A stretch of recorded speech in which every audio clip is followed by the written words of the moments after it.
Hi, folks.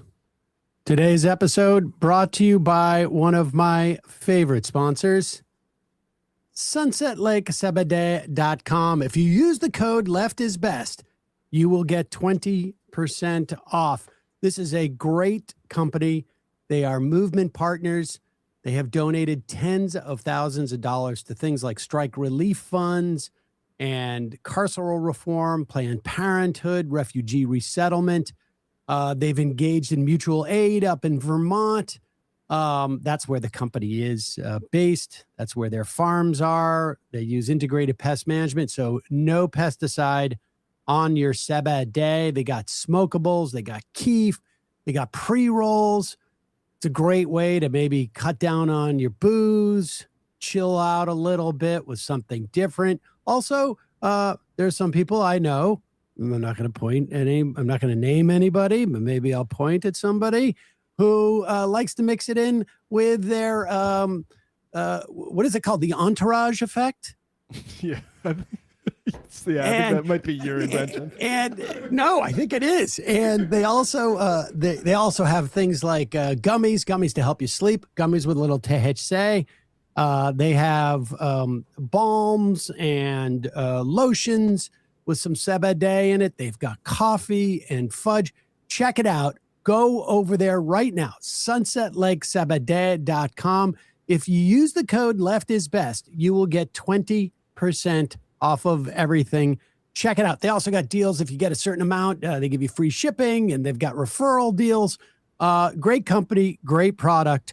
sunsetlakesabadee.com. Use the code LEFTISBEST for 20% off. They should do a code like Entourage at one point. Yeah, that's easy to spell. That's a good. That's probably not a good. Left is best. All one word. 20% off. sunsetlakesabadee.com. Now time for the show. Use code coup d'etat. The Majority Report with Sam Seder, where every day's casual Friday. Supercalifragilisticexpialidocious. Is casual Monday. Tuesday, casual Tuesday. Wednesday, capitalize the C, denouement. Thursday, casual Thurs. That's what we call it. And Friday, casual Shabbat. The Majority Report with Sam Seder.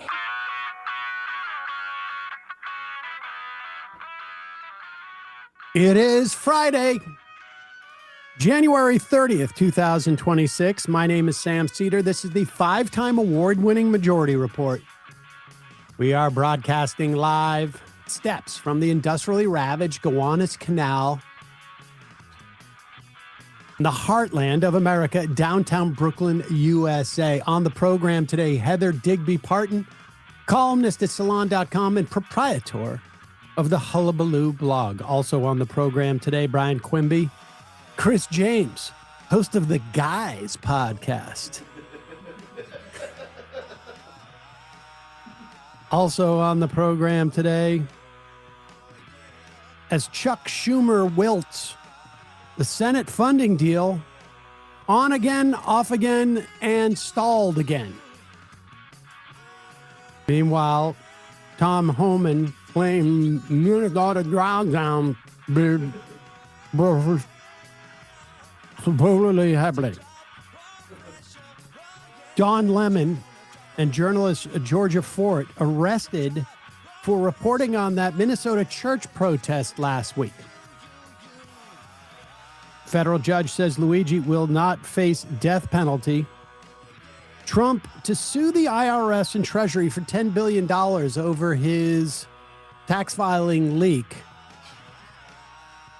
I mean, you know, Trump meets with Albertan separatists and also threatens a 50% tariff on Canadian aircraft. Sonia Massey's killer gets 20 years in prison. Trump to nominate Kevin Warsh, Ron Lauder's son-in-law, for Fed chair. You remember Ron Lauder? He's that billionaire who suggested to Donald Trump to buy or invade Greenland. Speaking of Donald Trump, his approval at a new low. And Cuba reportedly only has 15 to 20 days of oil left as a result of U.S. enhanced embargo? All this and more on today's Majority Report. Welcome, ladies and gentlemen. It is Casual Friday. Emma is out today. Very, very casual. She's being super casual about it. Immune system's being casual. What's that? Her immune system's being casual. Yeah, exactly. Folks, it is a bad time to get a cold right now. You don't want to. Brian and I were talking about this before the show. I wear a mask on the subway. I mean, I do that just as a COVID protection, but also, frankly, the flu this year is nasty as hell. And I am been vigilant about washing my hands.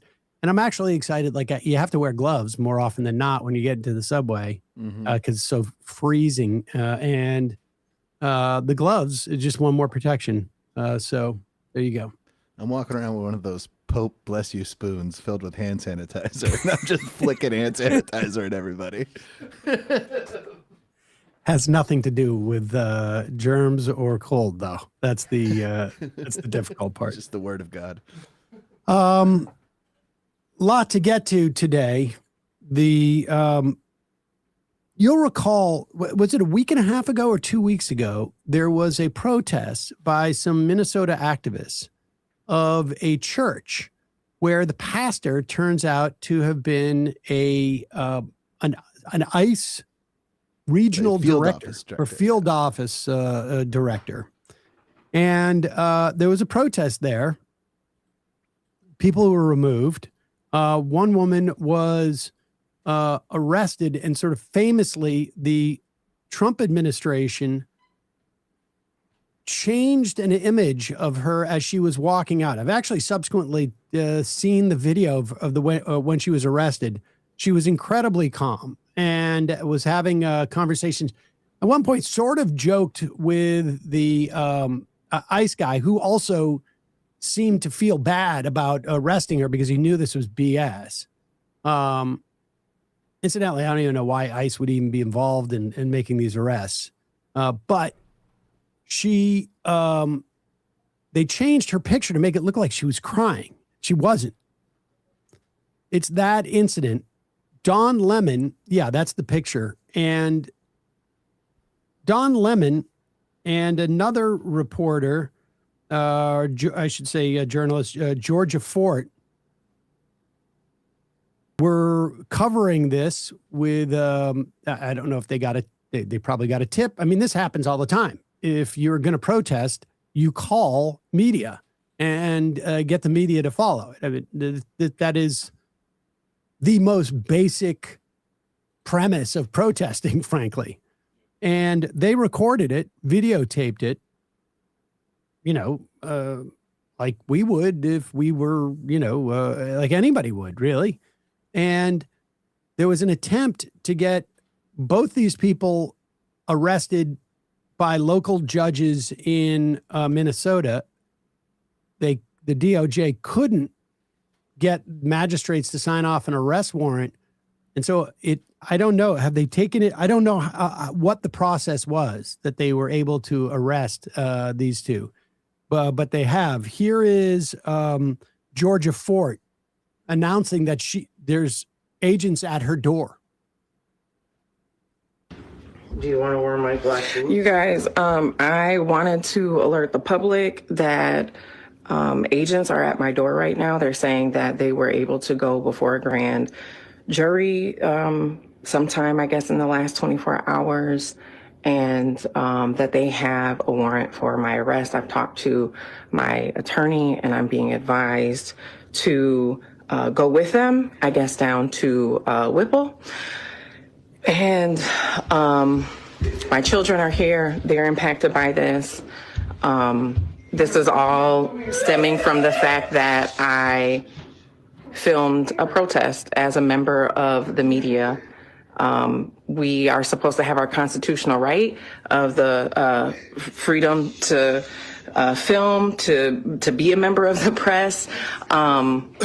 I don't feel like I have my First Amendment right as a member of the press.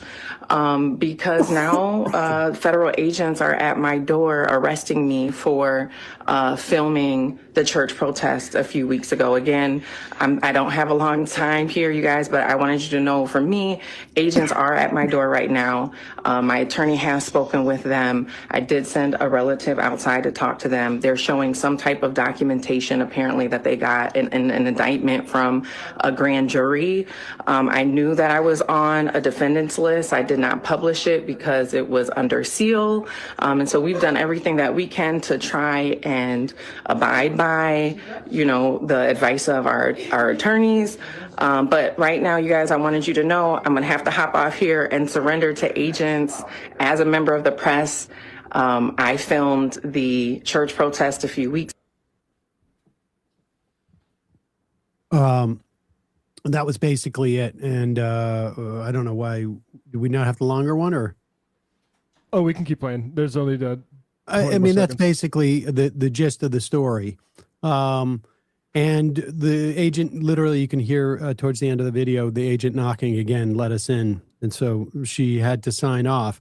This is a statement from Don Lemon, his attorney, Abby Lowell. She is a pretty high profile attorney. I can't remember exactly all the people that she's represented, but I think she was involved in the Me Too stuff, I think, and I'm not sure. Don Lemon was taken into custody by federal agents last night in Los Angeles, where he was covering the Grammy Awards. Don's been a journalist for 30 years. His constitutionally protected work in Minneapolis was no different than what he has always done. The First Amendment exists to protect journalists whose role it is to shine light on the truth and hold those in power accountable. There's no more important time for people like Don to be doing this work. Instead of investigating the federal agents who killed 2 peaceful Minnesota protesters, the Trump Justice Department is devoting its time, attention, and resources to this arrest. And that is the real indictment of the wrongdoing in this case. This unprecedented attack on the First Amendment and transparent attempt to distract attention from the many crises facing the administration will not stand. Don will fight these charges vigorously and thoroughly in court.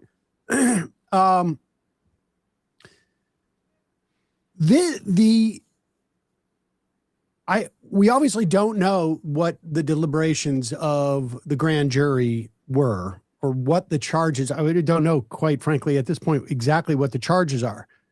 But it is hard not to imagine that this isn't a function of that NSPM 7, which explicitly said you are running afoul of president's law. I mean, I don't know what the statutory basis of this, but essentially you are a domestic terrorist if you are engaged in anything that is an affront to a church.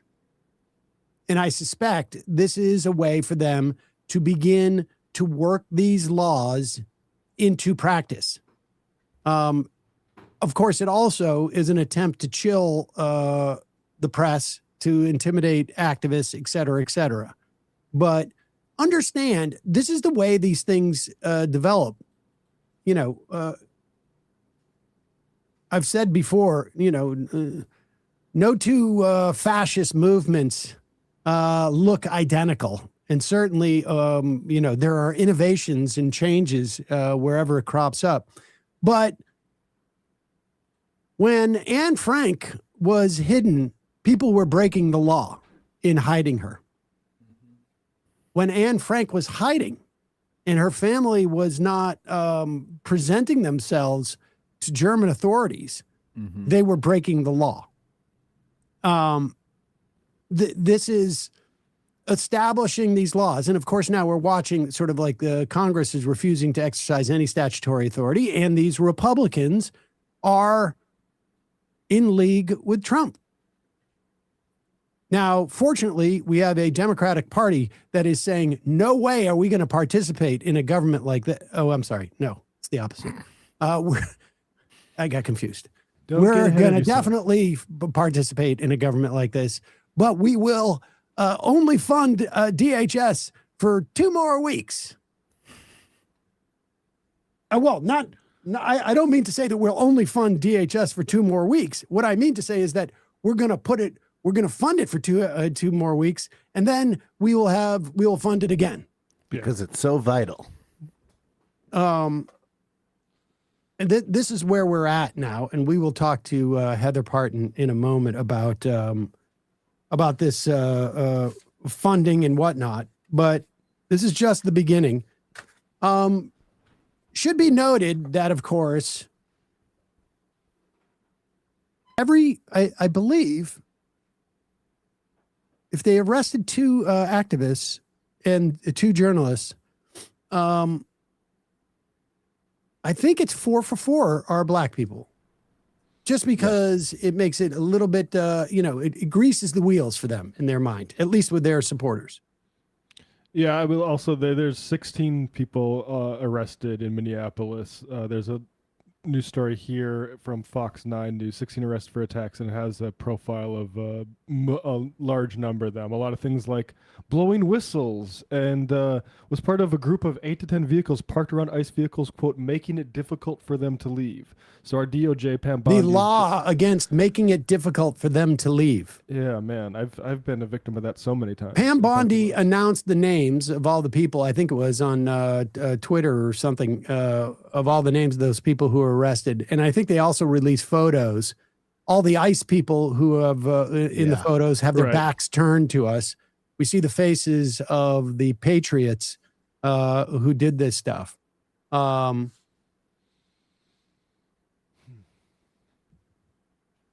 Did I say MSPM? NSPM 7. You said it right, I think. Okay. Well, it's close. We'll obviously be talking more about this as we go on. In a moment, we'll be talking to Heather Digby Parton. And later in the program, Bryan Quinby and Chris James, host of the Guys podcast.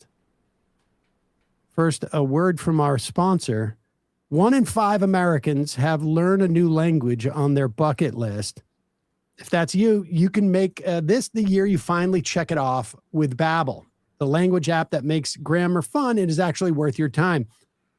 This has more salience, I think, at this time right now. The ability to talk to your neighbors and people in your community couldn't be more important. And Babbel lets you practice real-life conversations without the stress. You'll build the confidence to speak up when it matters, so you can start speaking with confidence in as little as 3 weeks. Babbel recognizes that real-world connections are at the heart of language learning. Their courses are designed by real human beings to teach you relevant words and phrases you're actually going to use. Their bite-sized lessons fits easily into your daily routine. They're also easy to remember. Just 10 minutes a day is enough to start seeing real results. As of late, I have not been using Babbel when I walk to work to the extent that I do, because it is so cold out that I can't. All I do is try and maintain consciousness.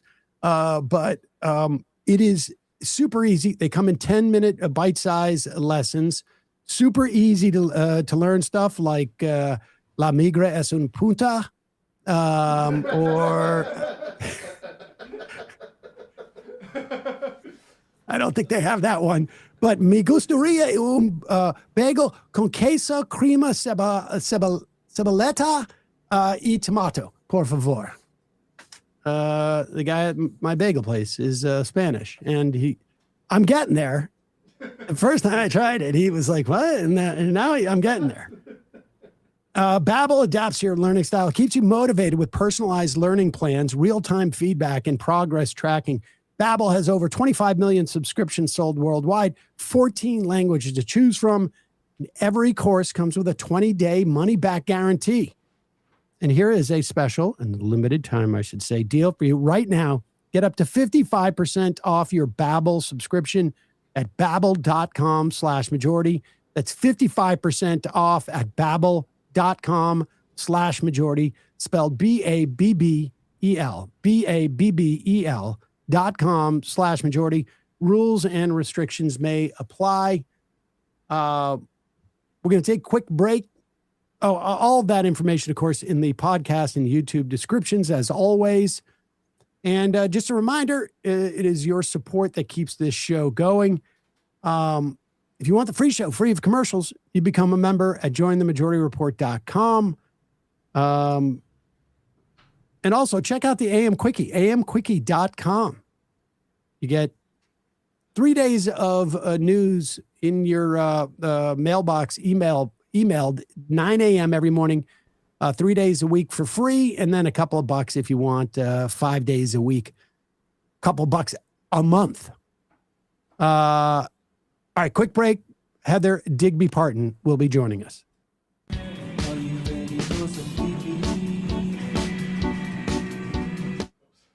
There's other sound going on there. I was going to say that the song sounds a little bit weird. The remix. I liked it. Heather Parton, Digby, thanks so much for joining us. Sorry about I'm sure I sound a little weird too, because it's just been that kind of week. So. Yeah, we were just saying, like, it's only been a month, really, since you were on the program. I guess, maybe before break. So, technically 6 weeks. But this feels like, when you and I have been having these conversations, for over 20 years now, I think, on some level or another, this feels like the worst month, just the most relentless. I don't know. Like, we had never talked when the Iraq War started.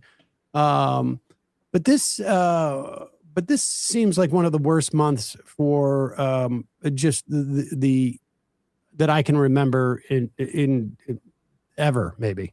Me too. And it's not, relentless is the right word, because it's not just, it's one thing when you have one big story that sort of is dominating and you're just, you can't take your eyes off it, and it's fast moving and there's a lot of stuff happening.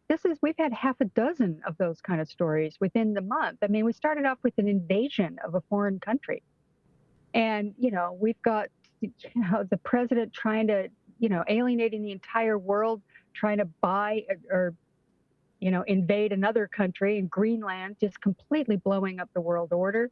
Obviously, everything that's been going on with ICE. There's the stuff with the Epstein files. I mean, it's just been overwhelming this month. Like I keep saying, it's been the longest year of my life, and it's only been a month long. It's incredible. And I people say that this is them. What do they call it? The shock and awe, or, just trying to, throw everything at the wall to try and keep everybody off balance. And all of that is true. But this stuff is all real, too. It's not like they're making stuff up. This is actually happening. Right. And we are, we're forced, it'd be one thing if we could just say, oh, forget about that. That's just a distraction. It doesn't mean anything. All these things mean something. It's something really important. They're absolutely vital, huge stories in and of themselves, every single one of them. And we're just kind of, bouncing like pinballs from one to the other. And it's just, it's exhausting. And I think part of it does serve to get the public kind of just overwhelmed and kind of desensitized, which really does work. However, having said that, I think something broke through in a way that I haven't seen in a long, long time, which was the murders in Minneapolis. And I think that has made a difference, even with all of this relentless news that's just, battering us. I think people were unable to look away. And so something did change there with that one. But man, I'm telling you, this 30 days has been unbelievable. There's sort of like, I think part of it is actually, I think it's like a two-part strategy, or I should say the strategy works on two levels. Bannon talked about in the first term about flooding the zone. Right. Like, we're just going to do so much that they can't keep up. I mean, he really has a savvy about the media. Now, the media landscape's changed, but people forget. I mean, this is not terribly relevant today, except for to just speak about, like, sort of Bannon's understanding of the media ecosystem. He's the one who was able to, this is just crazy now to think about Bannon having this type of access, but he's the one who partnered with the New York Times with that Cash for Clinton's book, or whatever it was, Clinton Cash, and had the New York Times run excerpts of this book, which ultimately a lot of the stuff in there was just found to be complete bunk. This is no way to defend Hillary Clinton or Bill Clinton. I don't need to litigate that now, but he knew that the Times would bite and really, eat this stuff up.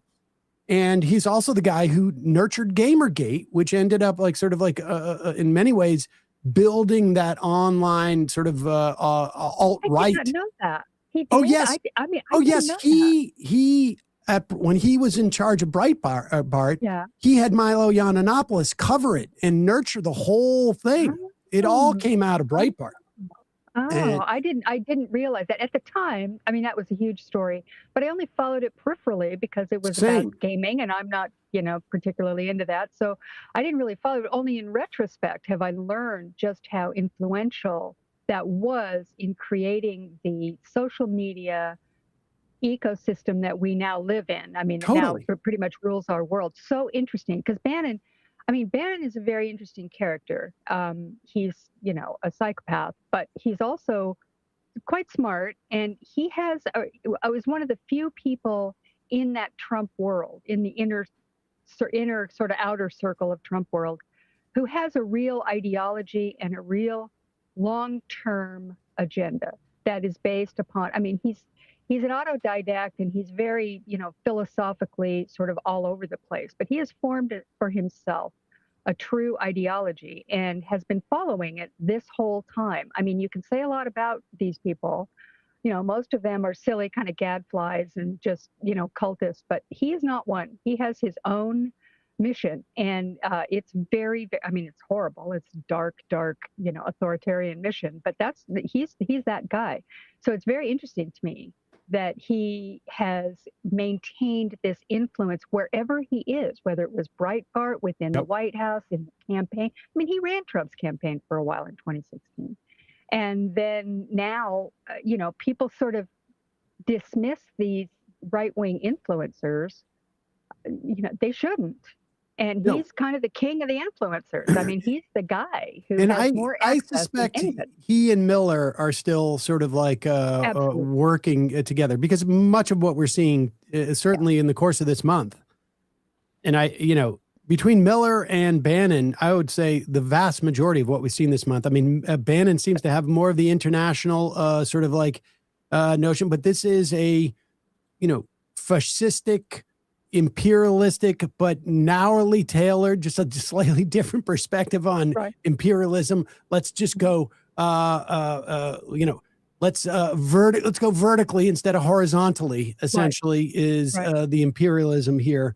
So the flood the zone is a thing. And I think also just sort of like, you've got like the Russell Votes and the Steve Millers who just know that we only have a certain amount of time to do this. Yep. And if we don't get it done by, I would imagine midterms for them, they need to get this done, because part of that project, and I think we may have seen it with Tulsi Gabbard yesterday in Georgia, Absolutely. and we're seeing it, I think, in terms of like trying to build the momentum for the Insurrection Act, and the idea of like, let's get people used to federal troops on the ground in places where there's voting, and we'll have Pam Bondi sort of trade. We're going to trade, give us the documents we want, the voting rolls. I think their timeline is, we need to get this done, all this stuff, before we can sort of like run with a little bit more freedom, in the next 9-10 months. And they're operating like it. Absolutely. You're so right. I mean, this is just, they know they're under a time limit to be able to just do as much as they possibly can. I mean, if the midterms don't go their way, and it all things, if it's fair and, free, and we have some reason to believe that perhaps there is something in the works to prevent that, seeing what happened this week in Fulton County, Georgia. But, assuming that perhaps they lose at least one house, and potentially, with the way it's looking, both houses of Congress, they are going to have some limit on their ability to function. Now, I will just throw this out here for people, because I never hear anybody talk about this, but it's really important. If they win, if they hold on to the Senate for the last 2 years of Trump's term, I think Scalia and Alito are going to retire. 100%. And I think that it's they might do it in the next 10 months. They might do it. It's possible. If they really see the handwriting on the wall, I wouldn't be surprised to see that happen too. They may have a little bit more of a difficult time. It's possible they've got some people in there like Tillis and Murkowski and some others who maybe might balk a little bit at pushing through another Trump nominee. But boy, that's really thin reed to hang our hopes on, because who knows what they'll do. But the fact is that that's a very real possibility that Trump will have packed the court with 5 of his own nominees by the time they're done. So, I mean, there's a lot at stake here for everybody in the midterms and, their own agenda and everything else. And yes, they're moving as quickly as they can to get all this stuff done. And it's also that they all have their own agendas. I mean, I honestly think that Donald Trump we know what he cares about. He's building his legacy right now. And he thinks building his legacy means building tributes to himself and statues and arcs and ballrooms and all that stuff and naming airports and doing all that sort of thing. I mean, that's just who he is. And he's doing that. And it's also that he wants this legacy perhaps of being an expansionist president who, took some piece of land that he wasn't entitled to. So he wants to do that as well, called Greenland Trumpland or something. And he wants to win the Nobel Peace Prize. And, however, he doesn't have a clue on what would be required, and that probably won't happen, although I wouldn't be surprised about that either.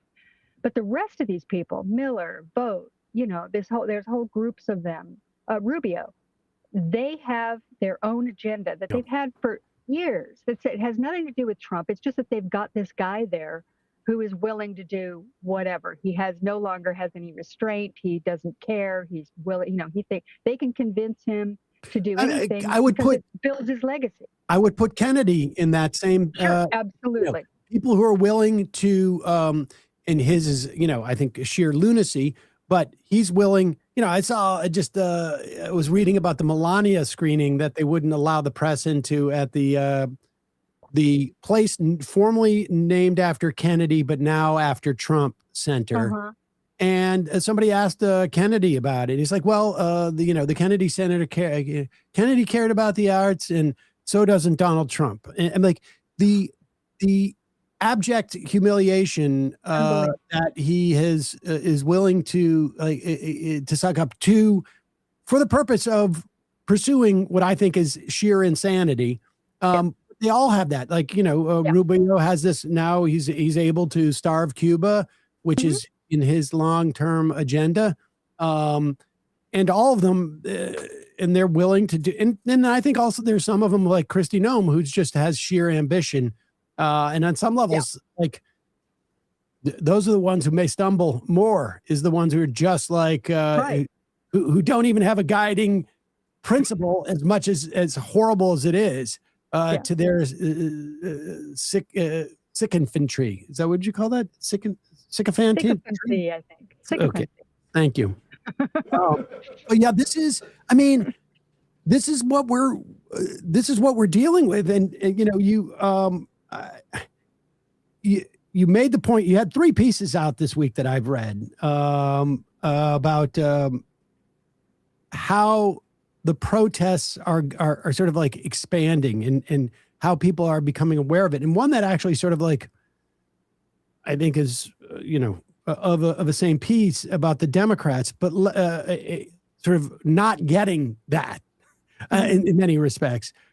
Let's though start with Jack Smith, because this is a story that was completely undercovered. We barely touched it. I know that for like a couple of days we had pulled footage, but there's just so much other things. But this Jack Smith stuff was hugely important, and particularly in light of what's going on in Georgia yesterday. Yeah, exactly. I mean, well, this is the thing, Donald Trump has made the 2020 election. I mean, he can't let it go. Any normal person would have, once he got reelected in 2024, would have said, hey, I got the last laugh. You guys, okay, whatever happened in 2020, but I'm back.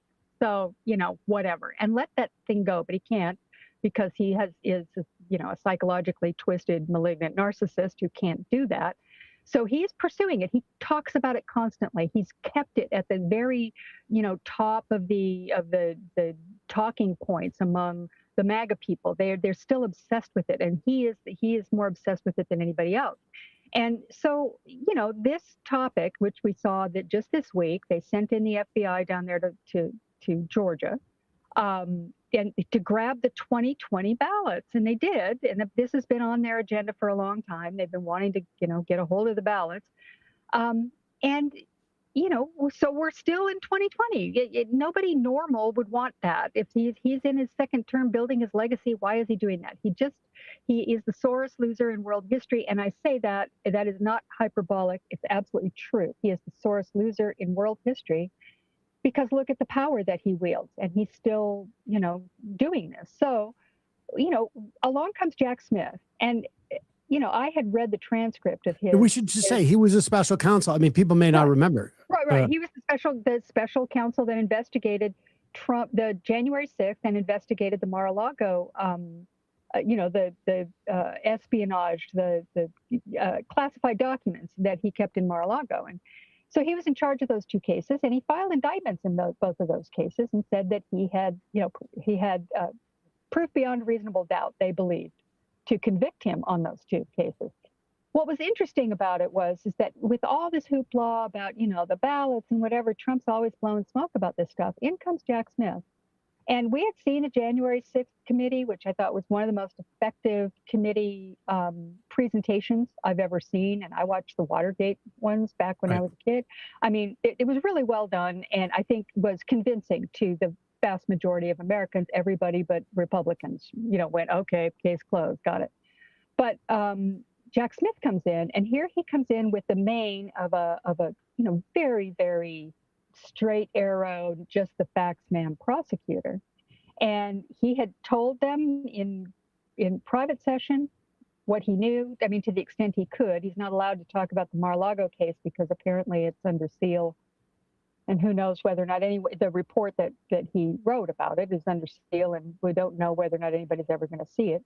But the January 6th report was out, and he can talk about that, and he did. And it was absolutely riveting testimony. I don't know, some of the networks covered it as he was speaking. I mean, he was everything that we had hoped that Robert Mueller would be, and he wasn't in the Russia investigation. And he just laid it out, and the Republicans were unable to lay a hand on him. He was absolutely confident and sure of his facts and laid this out. And it was stunning to hear it once again. What happened? The president of the United States, the current president of the United States, absolutely, without a doubt, tried to overthrow an election and incited an insurrection. And he had the facts at hand, and he basically laid it out. And I guess nobody cares on that part of the story, but it sure seems like they should, considering the fact that Trump brings it up every 5 minutes. It would have been nice if we could have had, if we'd have been able to find the bandwidth. I guess here we are back on the flood the zone situation. If we could have had the bandwidth to look at that, It's interesting too that they didn't do this raid in Georgia until a couple of days after his testimony. Oh, that's a good point. I mean, had the sequencing been reversed, more people might have listened to the Jack Smith. And I think I would have, because my feeling is like, I'm not obsessed about the 2020 election. It's in the past. All this stuff, right? And so, Jack Smith, and of course, all the other news is low on the totem pole of stuff that we need to get to. And we may go back and revisit it because it's quite clear that they're going to go through this stuff and they're going to use it for something, right? I mean, they're going to use it for something. And no doubt. And the Democrats said that they're going to bring him back. I mean, I think there's absolutely no doubt that if they win the House in November, that they're going to pursue this because they have to. Look, I mean, we all would like to leave 2020 behind for a million reasons, not just this, but it's something that people would like to, but we can't because the Republicans have created a false, competing narrative of the truth that will never go away because Trump just is out there. And I think that they want to cling on to it. So it's very important that the record be cleared. And on the Mar-a-Lago case, if that comes out from, and apparently it's Pam Bondi who said, we really need to keep this under wraps, and so they've got Aileen Cannon down there, the Yep. federal judge, who is the one who's kept the seal on it. I don't know if they're ever going to be able to get that unsealed. The conventional wisdom was until recently that of course they're going to unseal it. You have to, there's no reason that she can't find a reason to do it, but come on, they can find a reason to do anything if they want to. So I don't know if that'll ever see the light of day unless somebody leaks it, because Smith wrote a report that exists in this world that, nobody's ever seen. So, somewhere, perhaps someone will see it. But in any case, the Democrats are going to pursue this because they have. I think that they have to. I mean, it's like you have all these people going, well, no impeachment, no, we can't do this. We've got to. If we win, we can't be doing that kind of stuff. And I'm going, are you out of your mind? Of course we have to do all those things. Of course, you can't just let this go. Look what they've done. I'm not going to hold my breath on that. I mean, not either, but I'm saying right. it's just insane that Right. we're not there. I mean, of course, I recognize what we're dealing with here. And again, there is a bandwidth problem, but the minute that people start talking about, not looking in the rearview mirror, I think the base of the Democratic Party is going to absolutely explode, because this is what got us here today. What's amazing is, I mean, let's talk about that, because I want to say tone deafness of Schumer and Jeffries, but it's not even tone deafness. We are now at the deafness is measured in like double-digit decibels. You know what I mean? Like this, this is not like there's some fine tuning that they're not quite in sync with what's going on the ground. An earthquake. You can feel it. Everything's shaking. And the fact that they have to, police their tone is insane. It's crazy. And I just saw you wrote a piece, I guess it was last week, saying that it's more than just the economy, stupid. There's two things that strike me about this. You're talking about how like Democrats are, looking to win. They're going to just ignore everything else that's going on. Let's remember that prior to this shooting, the second shooting, you had 7 Democrats with Jeffrey's blessing who voted to fund DHS. Chuck Schumer there was no hesitation about passing the bill. They were like, both what ICE had done in shooting Nicole Good, in Renee Good in the first instance, and all the other stuff, frankly, did not rise. But they had no concept of like, oh, wait a second, where are we going to be in 11 months or 2 months or 2 weeks? It ended up being 2 days, but they completely missed that. But it's also, and so I want to talk about that, but I also want to talk about like, it's the economy, stupid. What are they suggesting? Like, it doesn't even seem to be that they're running on like economic proposals. No. They're just running on thinking like people are upset about the economy. It's like, it's not enough to say the eggs are expensive still. If you're going to do that, like I do think the economy is going to play a big role in the midterm election. Yeah, but no doubt. Democrats are not enhancing it in any way because they're not offering any proposals. Like telling people that the economy is bad is superfluous. They already know. And of course they do. And there's all this other stuff going on. There was a poll out in Michigan in the Democratic primary that had, for all intents and purposes, I think McMurrow was out by 5 or 6 points. And then Said and Stevens are more or less tied. And the big difference, there's like 36% undecided. So, which is double digits larger than any single candidate has. So that race is still in flux.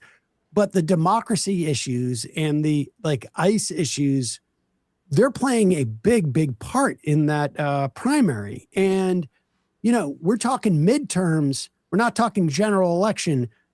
Voter motivation and intensity counts for more in the midterms than it does in a general election. That's just like, that's just sort of basic. It's everything. And the polling too. I mean, this is something that drives me crazy is that, when people poll on, when they go out and poll people about, what are your issues? What's going on? And they say, oh, it's terrible. The economy's awful. It's just awful. And, inflation and jobs and whatever the story is. And a lot of that is the way people talk about just the general feeling of what's going on in the country. It's not a directly literal interpretation of, oh, the inflation rate is at 2%. And I really think that, it should be at 1.4%. I mean, that's absurd. People don't think that way. What they feel is stress. When you hear affordability, right? A lot of that is stress. It's economic stress. Absolutely. People are feeling that. There's no doubt about it. Housing prices are insane. Renters and buyers alike, mortgage rates, all of this stuff, grocery prices, all of that.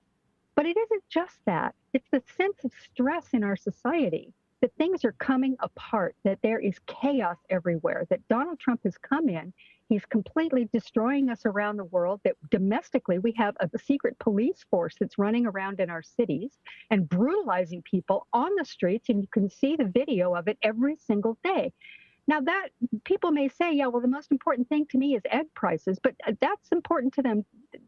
What's happening in the streets of America is important to them too. They're expressing their stress about what is going on in this country. And I simply cannot stand the idea that we're going to sit there with some, we understand that the prices are really too high for the eggs, and we're going to do something about it, which of course they can't.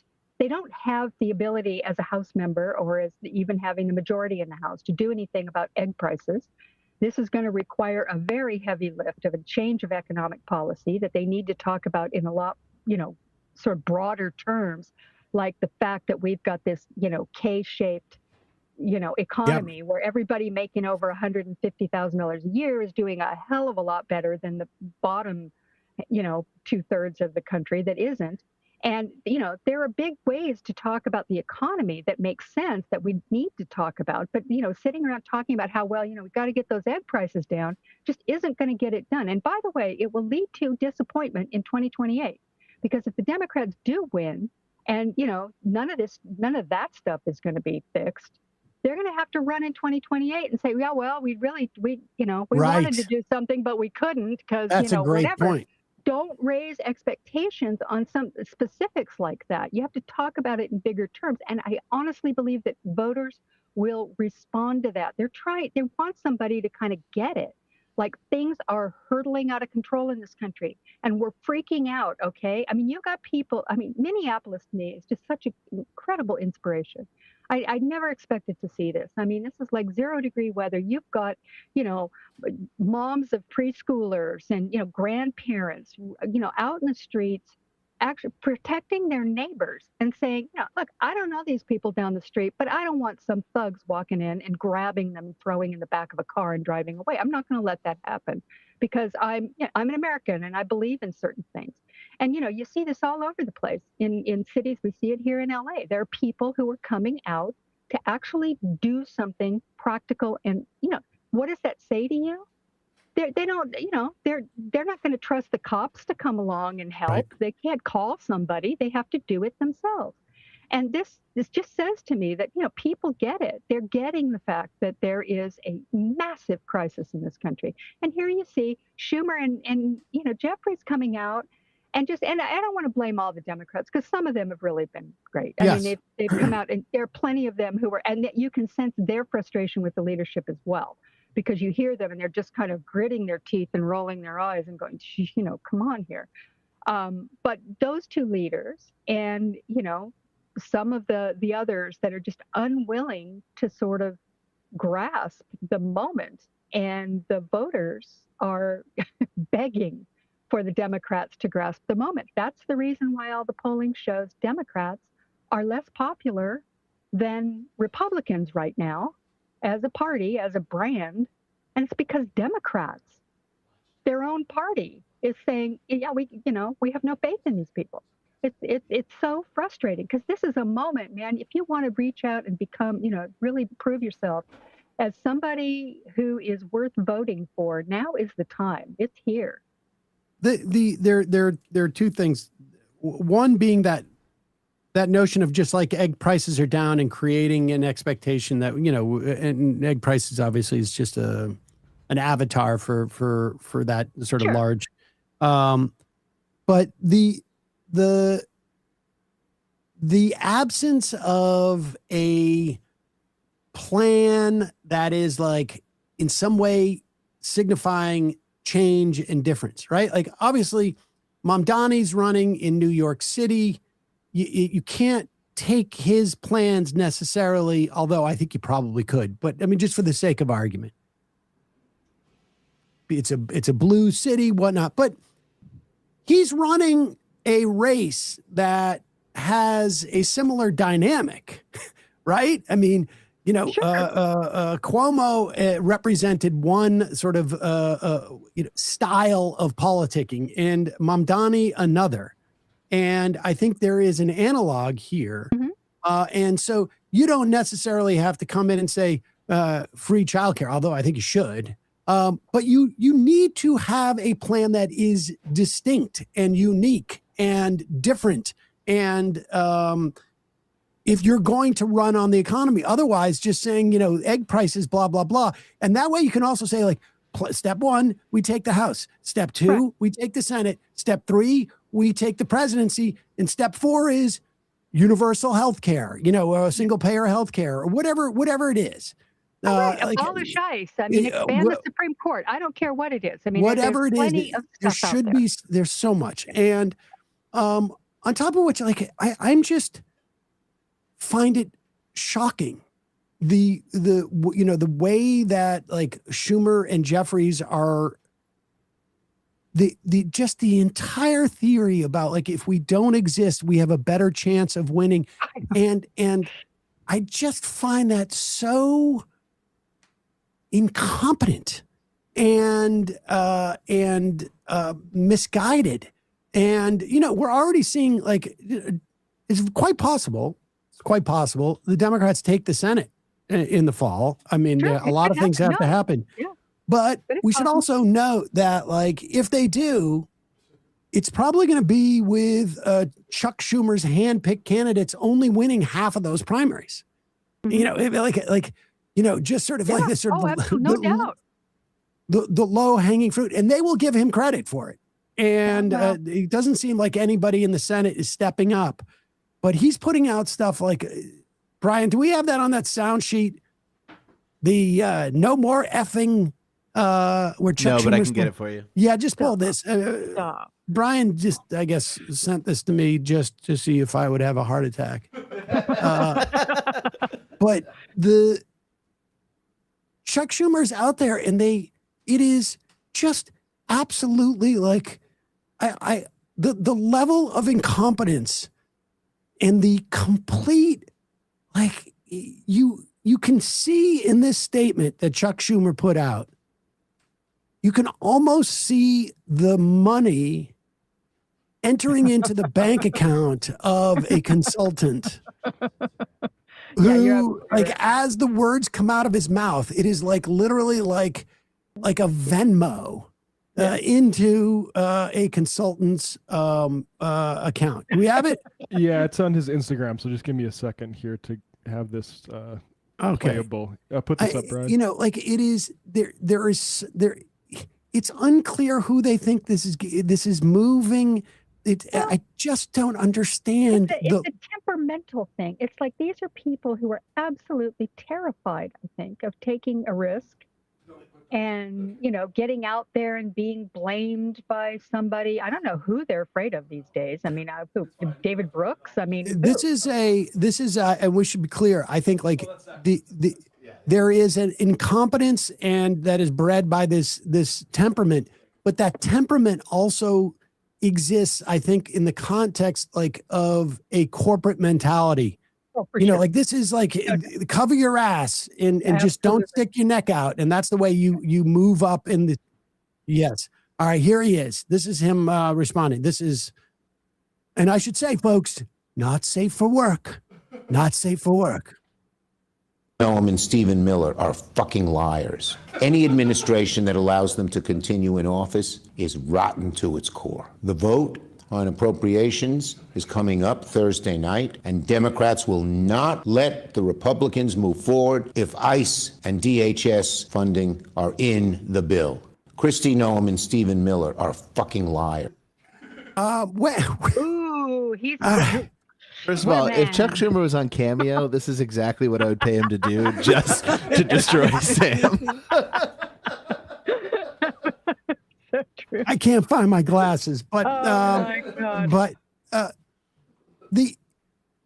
first off, we should say that when would that come out? When was that posted?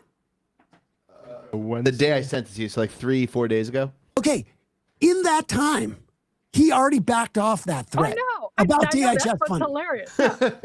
Now, I want you to know, I still consider them effing liars, and don't make me drop the F-bomb again.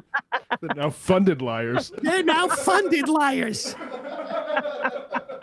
They are funded liars. Where's my glasses? Oh my Son of a God. gun. It's, They're funded liars. oh my God. Oh, I know that we funded them, but did you see what I called them? I called them. I swore. And where did I do it? On the social media. And therefore, I get all the points. Guess who won the internet today, honey? But it's insane. It's insane. Oh, Like he put that God. out 3 days ago, and he's making a funding Already, deal. yeah. And the Already, only I thing know. that's holding it up, is Lindsey Graham is mad about the House bill that stripped the $500,000 payments to senators who were involved in January 6th, and their phone records got caught up in the investigation. And I suspect he's one of those people. And he's like, No, he is. I mean, He's one of the people. we're I going to mean, hold this this is thing up until he gets his unbelievable. 500 grand. I mean, Hey, this why is, don't they go ahead, put some money in a Cava paper bag and give it to him, because this is ridiculous. The idea that he would do this. I mean, didn't all the Republicans vote against this in the House? I mean, it seems to me. I mean, yes, I they can't- stripped it from the bill in the House, and he wants it back in. I can't believe it. Somebody said last night on Blue Sky, I think that he, he must have been drunk when he went. I mean, apparently he stormed into Thinn's office and said, "Absolutely, I'm not going to let this happen." And I couldn't at the time. I didn't realize it was over this. I got news for you. I mean, if I was to lose 500 grand, I would probably be dancing around yelling at people shit-faced. Yeah, I mean, by the way, the 500 grand, in case everybody doesn't know this, is at the discretion of Donald Trump's Justice Department. Pam Bondi and Todd Blanche will be the people deciding whether or not they should get the 500 grand, because it would be considered a settlement, you see, and they could decide to settle the lawsuit. Trump could do the same thing for himself. He just sued the IRS. IRS right? and Treasury for $10 billion. They I'll might tell have to you what, settle guys. that. Listen, I'm going to huddle with your boss and see if we can knock out a settlement here. And I'll sit down. I'll tell you what we're going to do. I'm going to be good because I like your boss. And then we'll do 10 cents on the dollar. $1 billion for the plaintiff. And we'll call it a day. I mean, he's literally going to take money out of the treasury and just put it in his pocket. No scheme, no we don't have to do accounting stuff. We don't need to bring in the accountants. This means this is completely uncommissioned transfer of wealth. It's unbelievable. And also, you got to pay my lawyer fees because that's fair. Needless to say, yeah. Needless to say. I mean, he's doing all this stuff out in the open. I mean, we could do hours on the corruption. I mean, literally hours. I researched a piece. I ended up not writing it, but I spent hours looking at this. It is beyond belief how much, and this is not just the crypto stuff. This is contracts that are going to his buddies. The Pardons. guy from Switzerland, I can't remember what company he was representing, came in and literally handed him a gold bar, and 2 days later they gave his company a contract. Well, and then in the interim, I'm sure he does one more thing to devalue the dollar. So I just wanted. Yeah, that makes it a little bit. Guess what, the guys? I doubled the value of this gold bar you gave me. Exactly. So I mean, I guess it makes sense, doesn't it, that he's got gold all over the place? Although half of it's just gilt, Home Depot bullshit. But this is. I mean, it is. The amount of corruption is beyond belief. And he's told the New York Times, I don't know if everybody's read the New York Times interview with him that they did a couple weeks ago.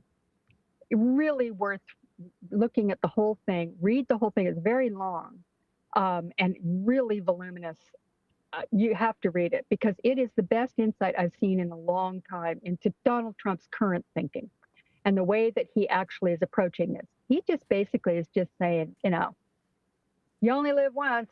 I'm doing it. And he said, they asked him about the corruption, about the kids doing the work, making deals overseas for the Trump organization, all that. And he said, yeah, in the first term, they told me I couldn't do it. And, I realized nobody cared. So I said, fine, you do whatever you want. The kids have a right to do their thing.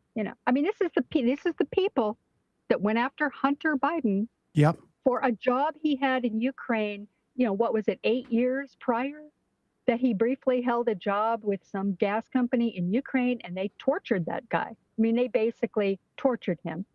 And, he can't even make a living. I mean, Hunter Biden is destroyed as a human being, not just because of that, but, they piled on a guy who was already pretty fragile. And here you've got, the Trump kids out there just making money hand over fist, selling Trump everywhere. And he personally is making money like this. And he just basically said to the New York Times, but yeah, I'm doing it. Yeah, nobody cares. I can do it. And you know what? Allowed. He's right. I'm allowed. Yeah. He's right. Nobody can do anything about it. And, they filed a suit in the first term about the emoluments clause, right? I mean, and it totally legit. It was clear that he was taking bribes. Basically, he's taking bribes. I mean, that's just obvious. And so he loses the election in 2020. It was wending its way glacially through the courts, as everything does when it comes to him. And they go, well, it's moot now because he's out of office. Comes back into office, here we go again. It's like there's no accountability whatsoever for anything that he does along this line, and he knows it. He knows it. And so why shouldn't Lindsey Graham get his taste, huh? Shouldn't he wet his beak a little bit and get a little, $500,000? Lindsey's been a good boy. He's done everything right, and he deserves it. I'm a little worried about his drinking, but yeah, I don't know. Does he have a drinking problem? I mean, I wouldn't be surprised, but somebody said that. That makes sense to me. I mean, I gotta think that after a certain while, they all have some. There's. I'm sure Lindsey has the skeletons in his closet. And no, not Lindsey. He's totally above board. I mean, come on. God knows what it takes for these people to get through a day. He's a confirmed bachelor who just is dedicated to the, his country and serving. That's all it is. He's married to the Constitution. He is. He's married to the Constitution. Oh, well, Heather, we finish all of these conversations. We finish all these conversations in the same way. Yeah. Every single time. And it just gets worse. I mean, we didn't even get to talk about Minneapolis, but I guess, we all know what's happening there. But yeah. And, one big shout out to the people of Minneapolis. I just have to say, you people are my inspiration and should be the inspiration to every Democratic politician in America. 100%. Couldn't agree more. And, now they've moved on to arresting the media. So I'm sure we'll have more to talk about going forward. And no doubt. But Heather, as always, thanks so much for coming on. My pleasure. folks can read you obviously at Salon a couple of times a week and 3 times a week, actually. 3 times a week. And of course at Hullabaloo, your Uber blog.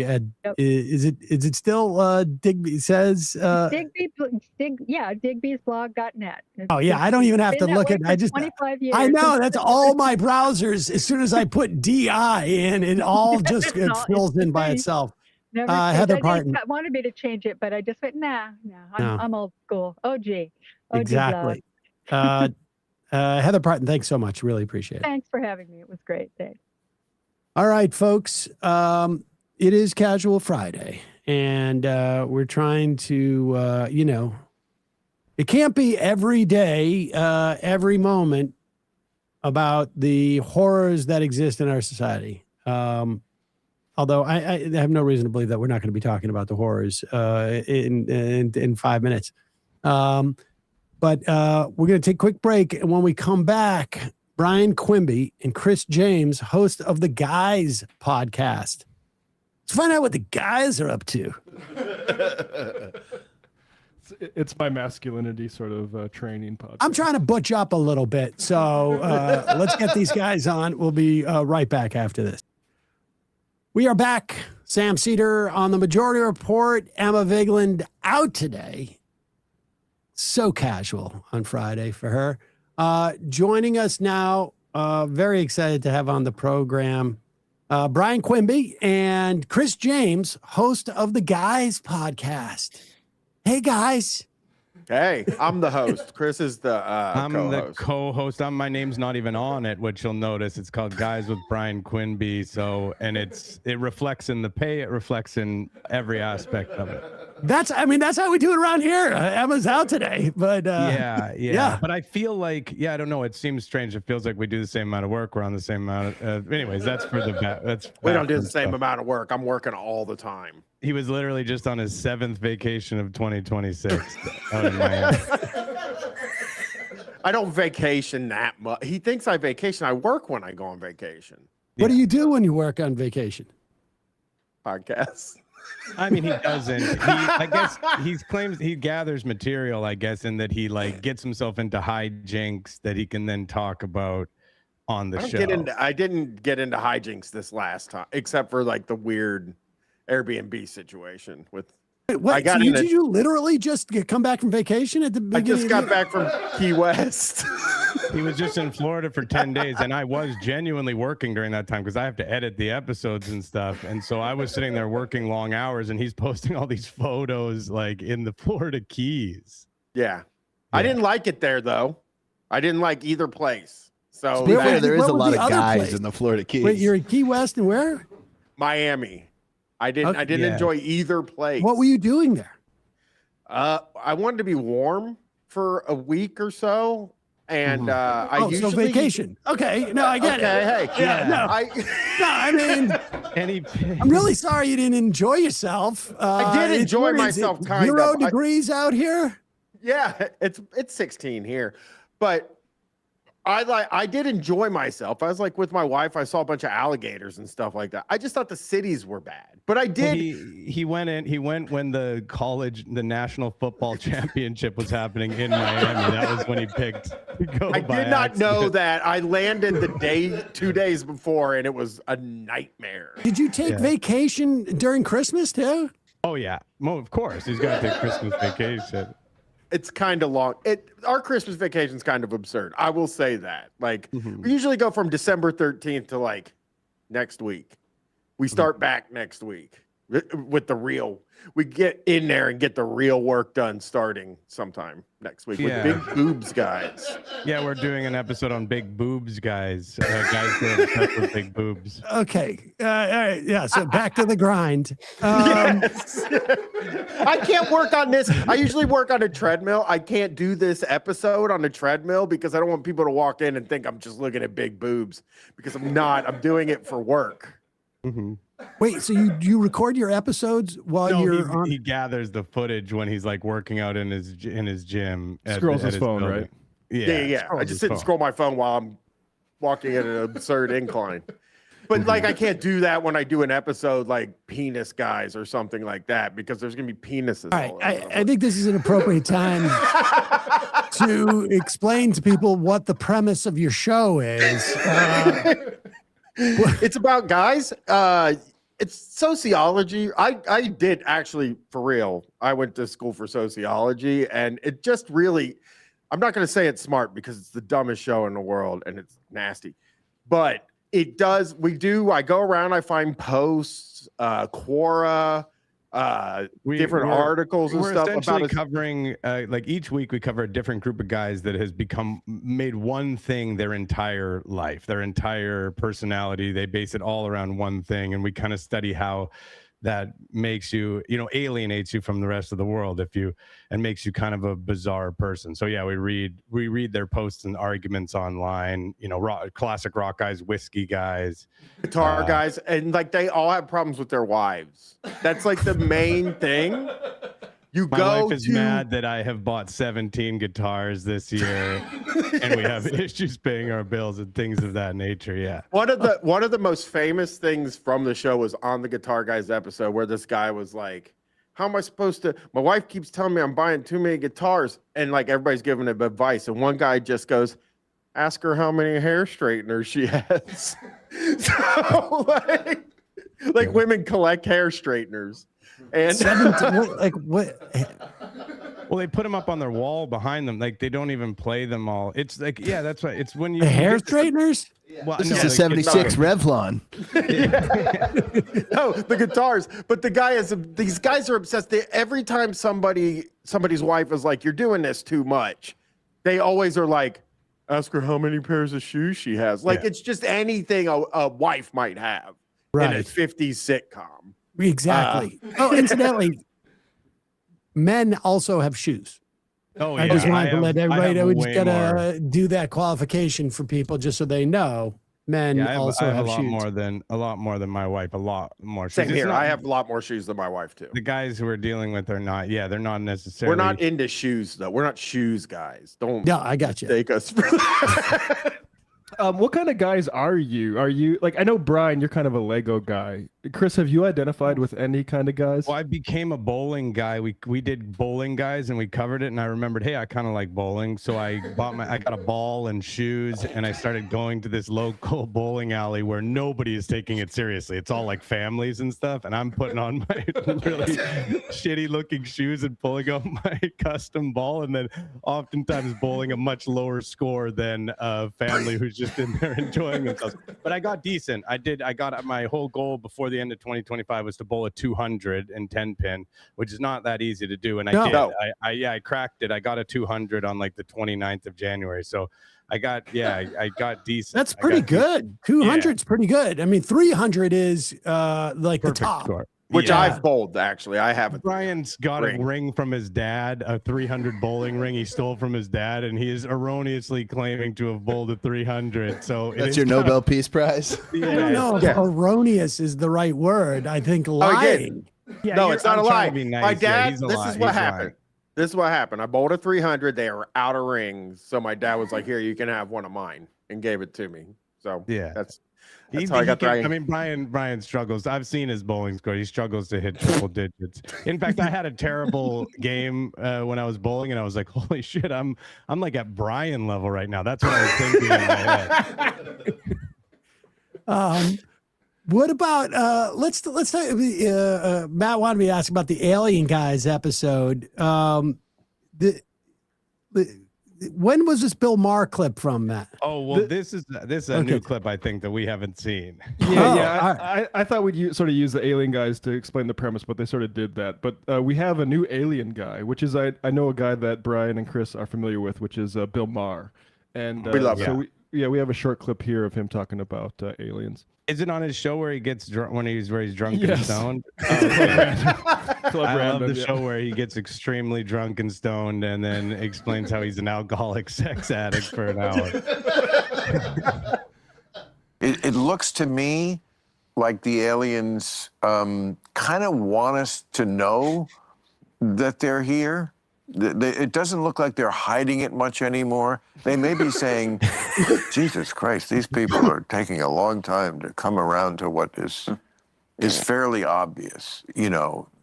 And as I said to you on Real Time, this guy's been on multiple times that upset now. about it because obviously they have the capability to do great harm, and they're not. They seem to be just monitoring. That could change. The reality of it is, like, we've evolved technologically at a really rapid pace over the last 80 years, but our morals haven't, right? Right. We're still invading sovereign nations. We're still threatening nuclear war. Right. We're a violent species. They may be in the process of deciding. Can I say that thing when you get really high and you kind of don't see anything or hear anything? That's where he's at. He's so high there. Yeah, have you guys watched his show? It's actually I was on a podcast called I Hate Bill Maher. Somebody has a whole podcast. What's it about? It's Will Weldon, who's a really funny comedian, and we watched an episode of Bert Kreischer, The Machine. I don't know if Sam, if you know Bert Kreischer, the topless comedian. The topless comedian? He takes his shirt off when he does his comedy. Okay. And I went and saw him live in Vancouver to a huge crowd. And he comes out to Fortunate Son, and before he even says a word, he rips his top off, and the crowd goes insane. Like they just saw like a last second touchdown in the Super Bowl. Like it is the biggest response I've ever seen for anything. But yeah, he was talking to Bill Maher, and they were discussing their alcoholism. And it was really remarkable how fucked up Bill Maher it gets, like really early in the episode. And yeah, I guess he's like got that confidence about him where he doesn't, because I would feel embarrassed if I got that fucked up and went on like a live show. No, you wouldn't. In that Really? vein, did you see when David Spade was on and he goes, "You're one of the only guys I could talk to about dating young girls." And David Spade goes, "Well, no, not anymore. No, I'm a lot older now." Yeah. The Kreischer thing, Chris went to see Bert Kreischer, so I, as a olive branch to him, I've decided that possibly I might go see Jim Brewer when he performs across the street from me and get VIP passes so I can get a picture with him. I've decided that he's coming to town. He's not coming to Canada, unfortunately. That's a big issue with all the problems we're having between America and Canada. We're missing out on some of your best comedians. They won't come here anymore. Brewer. I can't. I want to go, but I want my wife to go because I want somebody that doesn't know that Jim Brewer's bad and crazy to be there with me and just videotape her the whole time, just to watch her reaction as she's totally like it becomes clear to her. It probably wouldn't take long. We've actually got a new clip of Jim Brewer because we from the Bruniverse. Yeah. What do you call it? The Bruniverse? Is that at the show? All right. Okay. My wife, the Bruniverse. He's got a bunch of young kids. No, they're like 17, 19-year-old kids or something that are like running his boards and stuff. And he's doing a show in a. There's the guys. Oh my God. We've played a bunch of these, like where he's doing, sort of his Rupert Pupkin thing where he's like, doing stand up and, these. And so those are the kids who are on the Brew board. Boys. They call them the Brew Boys. He'll be like, he'll make a reference or something, and it's clear they have no idea, right? It's like they're on a completely different generation, and we're trying to figure out who they. I think he's got daughters, so they might be like daughters' boyfriends. They come over, and you're like, so we're gonna watch something up here. You got to go help my dad with something.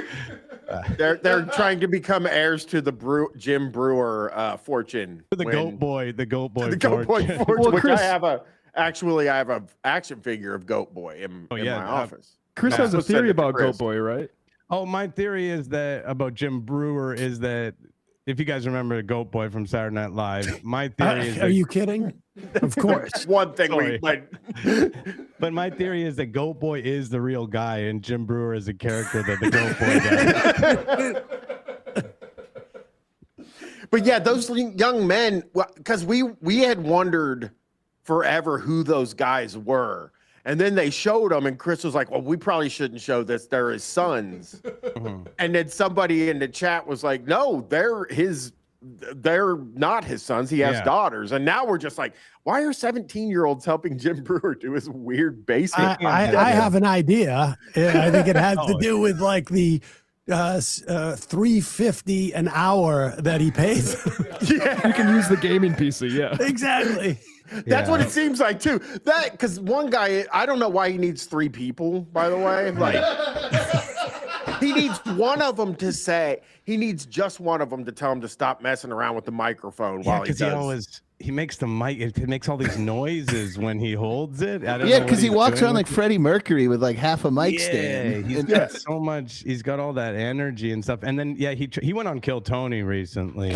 Chris's favorite show, Kill Tony. My favorite show, the Kill Tony podcast. And he's like, man, I told these young guys about Kill Tony that I was on it. They were going crazy. And then they're like, yeah, I guess we've heard of it. So this clip here is prominently features the Brew Boys, and it's actually shocking because Jim looks great in it, which it might be a little bit unbalancing. But we're trying to throw you a curveball here, guys. You can pause him at any Sam. You can pause him at any time, and it looks crazy. Like he's the pause king. He's known as the pause king, where it doesn't matter where you pause him, he looks completely insane in a totally unique way every time. Here's the Brew Boys trying to give Jim something they'll think he'll approve of, and his reaction is not what they're expecting. We'll start with you, Kyle. All right, have you seen what's been going on in Venezuela? I mean, the U.S. went in, we did. I know it happened. All right, but did you see what the White House put out after the fact? No. What did they put out? All right, let me show you. You can't tell me? No, you're going to I'm going to like it? Yeah. Why am I going to like it? It's hilarious? Yeah. Oh. Okay. Venga por mí. Aquí no esperan Miraflores. No se tarden en llegar. ¡Cobarde! And now, if you don't know, now you. The White House put this out? Uh-oh. This is okay. You can't tell me. You can't tell me the leaders of the world are just like, all right, I say we totally release this, and like what? This is Kardashians. This is what are we watching? A Netflix special? Like this? It means nothing to me. This is goofy. Take his shirt off. Oh boy. Yeah, I mean, does he go on and wait? Does he? What I wanted to know where he goes with this. Yeah, we'll go a little bit more. Yeah. Goofy. I got nothing to say about it. What do you think about this? Be honest. What do you think about this? What does your generation think about all this that's going on?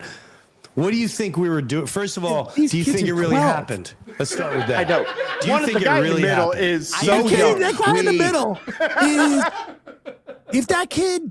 I don't think that kid shaves yet. Yeah, he's not. He's in high school. There's no way that kid's in college. He's just. I have a daughter in college. I know what a college kid looks like, and that guy looks 17. Which is why is he? Where did he find these guys? That's the thing. Like, was he waiting? I mean, it outside? could be his intern. I don't. I mean, but it's. I can't wait. What's amazing is that I'm not sure that anybody knows anything beyond that video. And so Brewer's asking their opinion, and they're going to be like, I don't know. And Brewer's going to be like, I don't know. But the video's ridiculous.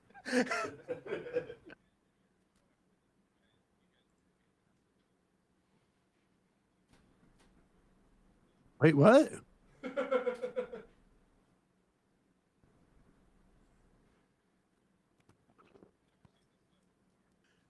what it is. No one has any information on it at all. So then you just get this guy who's kind of confused. People are saying he's drunk. I don't know. This is how he is, I think. I think it's, yeah. But he's just kind of like lost in his thoughts. And there's a lot of dead air and stuff, which, by the way, this is not a live thing. He could have cut out that stuff. But he's also... Can I say he's mad at? I don't know if you know this, Sam. He's really mad at Ron DeSantis. Oh yes, because of the chemtrails. I mean, I'm not. Don't worry, we do research over here. Yeah, I know. He chemtrails. No, is we his follow. I main mean, thing. listen, we don't have the chemtrail problem up here in New York State because Hochul's pretty good about this stuff. But we follow. Like that's why I wouldn't go to Florida because of the chemtrails, of course. Every time I saw chemtrails in Florida, I pointed at him and said to my wife, "Jim Brewer probably hates this." Let's play. I want to watch a little more and see where he goes with this because I want to see this. Because a 17-year-old kid like this, he could put this on his college resume. Like I explained Maduro to Jim Brewer, and he was not happy with me. He got mad. Yeah. A red hat, I'm exaggerating, but it's all different outfits and all that. And it's a great, it's great distraction away from Epstein list. It's a great distraction away from the Gaza Strip and people getting blown to pieces. And we're going to build a really nice real estate. Jim, right? It's a nice distraction from people getting murdered and who is on the Epstein list going, how old are you, child? They'll never find out. That's also how he hired his producers. We got the devil. We didn't get the British guy, but we did get the devil. Yeah, he's the British guy is the British guy and the devil. The British guy, anytime there's someone who's like prim and proper or whatever, he'll do a British guy, and then he loves to do the devil for some reason. He just loves to screech into the microphone like that. But yeah, the British guy his politics are weird because. I mean, those are like kudos to him. I mean, like everything. I mean, I don't know that it. I don't know that it's just a distraction from the Epstein files, but it is its own thing. But the idea that he's like calling out what's happening in Gaza and the Epstein files in themselves, I mean. Yeah, he's full. I was done one a long time ago. I feel like I got Trojan horsed by the current administration, totally Trojan horsed. They ain't about peace. It disturbs me. It's evil. It's evil. I choose love over evil. And that's the best I can tell you. I'm not getting into this clown show. That poor 17-year-old kid. I mean, I feel like right now, if Trump saw this clip, he would have an easy go in on him though, because he'd do the old Barney Frank. Because he's got them nipples protruding. Yeah, he kind of looks all nasty in that shirt. But yeah, he's. I don't know when Trump lost him, but yeah, he's maybe because Trump's not talking about chemtrails, possibly. Yeah. I think it's 90% of it. Yeah, yeah. I do believe the EPA commissioner is talking about chemtrails, so he should be a little validated. Yeah, but Brian, the planes are still flying above Florida. You're right. So yeah, it was all talk, no walk. You go to Naples, Florida, you can't get away from the chemtrails there. Yeah, I mean, it is I would love to sit down with a list and map his political views because just throw spaghetti sauce at the wall. That's the map. But honestly, what's operating here? And I don't know. Maybe he's just sort of crazy in some fashion, but like what? I'm curious if he represents a political perspective. There are other people going out there. I listen to Brewer because obviously he's hugely funny, but also I am one-to-one I'm with him on all his, we sync up almost perfectly. I wonder if there's like 2 or 3 people who say that. Yeah, there are. Right. I read the comments on his posts all the time. But who they remind me of is the people really close after 9/11 that got really into loose change and weren't really Republicans or Democrats, but then they all turned into Ron Paul guys. Right. And, who, by the way, don't say it. Brian door knocked for I didn't door knock for Ron Paul. I had a sign in my yard for Ron Paul. Listen, it was a quick thing. It was fast. Did you paint the town, Ron? I wanted drugs. He wanted drugs to be legal.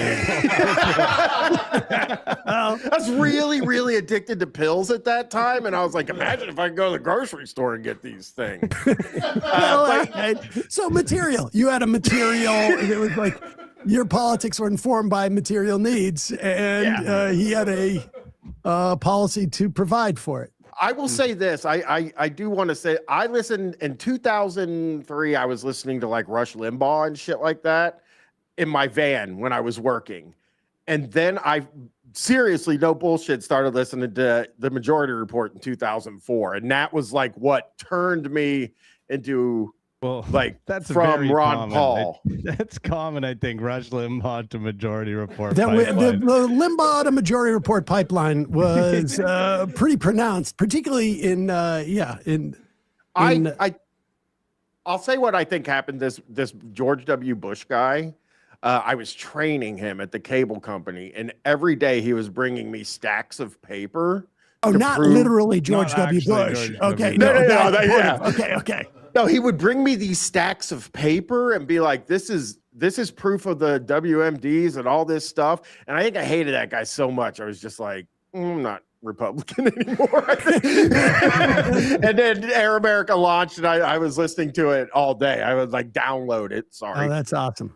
And listen to it. So you did change me back then, and then turn me into this, which is that's pretty impressive. A prominent leftist. leftist. He used to, he was like, we're talking pilled out cable guy, once drove the cable truck on top of someone's car, crashed it into a ditch, was just like in a violence gang. He was I wasn't in a violence a gang. proper dirtbag. He went by Queeber. His name is Queeber. Don't say that on here. So to rescue a guy like that, that's pretty good. That's great. How do you guys know each other? Just from Bryan used to have a show called Street Fight Radio that he did that was a politics show, and he did a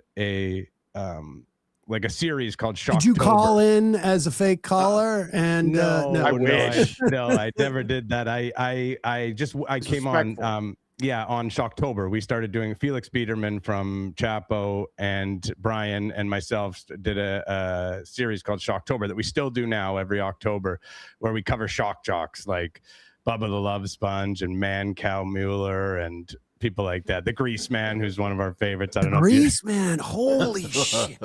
He's still out there, Sam, and he's doing it. Oh, I don't think I've listened to him in 30 years. Oh, that's when he was in his heyday, but he does cameos now, and most of the he was in cameos DC at that time.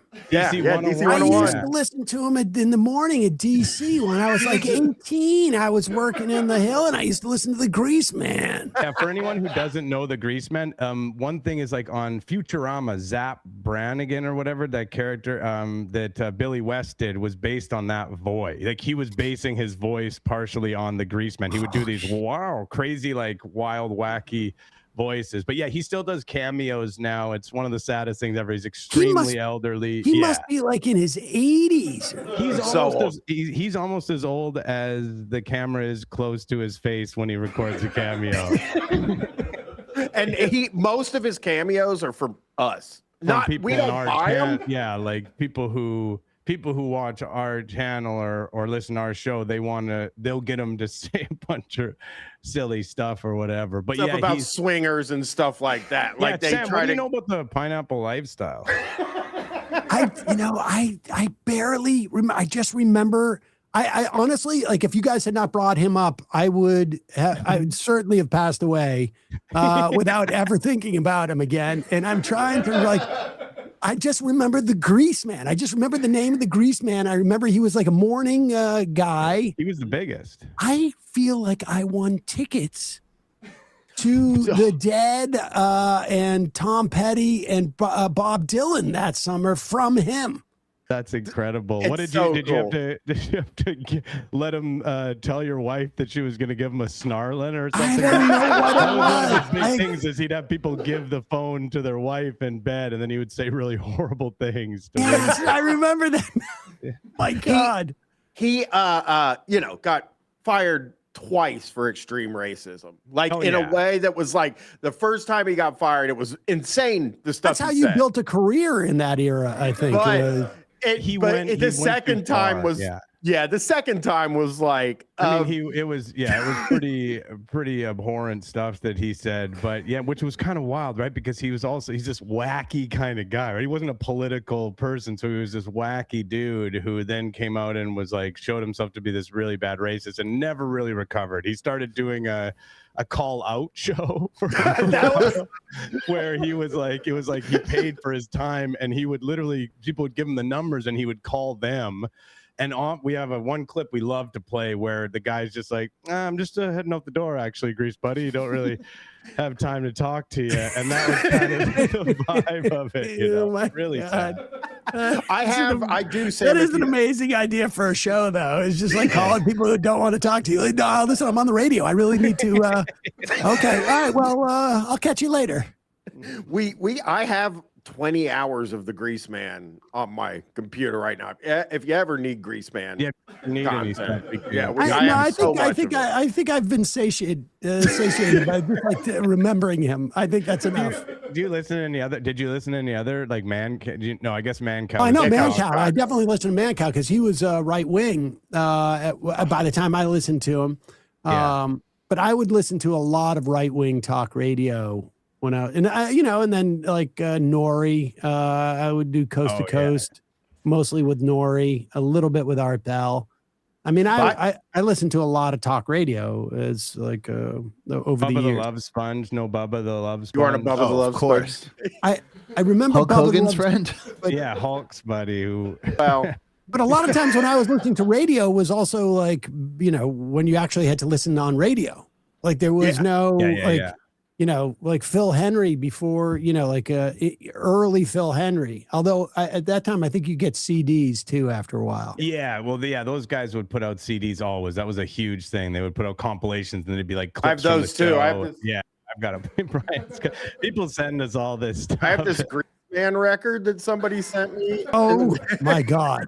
Yeah, the Lawman. And why is it within arm's reach of you? Because I had to show it on a stream recently. It was like Greaseman came out of nowhere and it's just the album right here. Well, Greaseman comes up with me anytime me and Chris talk. Yeah, and I mentioned it before, but it's like a pineapple lifestyle. That's and Man Cow. You sort of dodged that one, Sam, but I was asking you what you know about the pineapple lifestyle. That's the swinger lifestyle. You don't know pineapple, yeah. Why do they call it the pineapple lifestyle? We don't know. Like, but I don't know. Never. If you see an upside down pineapple, though, genuinely, like if you see an upside down pineapple anywhere, that means that it's like a swinger friendly place, or that's a reference to swinging and pineapple stuff. That was our first episode we ever did. We covered this like swinger couple that goes to sex clubs and gives tours and stuff. So it's unfortunately become like a big part of our show. Regardless of if we want it to or not. Strongly associated with the lifestyle. Yeah, we're strongly associated with the pineapple lifestyle. Even though we're both married and that's monogamous. a big MAGA. Wait. Why would that in any way inhibit the pineapple lifestyle? Chris is like a kind of a prerequisite. swinger. Yeah, Chris is kind of a swinger. I mean, listen, there's only one of us who, Brian used to actually attend sex parties, and that's true. He claims he never went upstairs. He said, no, I stayed downstairs. I'm like, well, you're still at a sex party, Right, what was the difference between downstairs and upstairs at the sex party? Where the sex was happening is upstairs. Oh, I would go to my friend Porno Sean's house on Friday nights, and we'd all be hanging out. Did you say Porno Sean? Porno Sean, he was gathering porno to open a porno shop. Okay. So he was gathering large quantities of pornography in high school. I asked him why he kept buying porno one time, because every time we went, he would stop and buy some porno. And he was like, I'm going to open up a porno store in Buckeye Lake. He's like, there are no porno stores there. It's he saw a huge, he saw a big hole in the market. And he's just like, yeah, people love porno. I mean, look how much I love it. So but I would go to his house and we'd all be partying, and then people would start disappearing upstairs.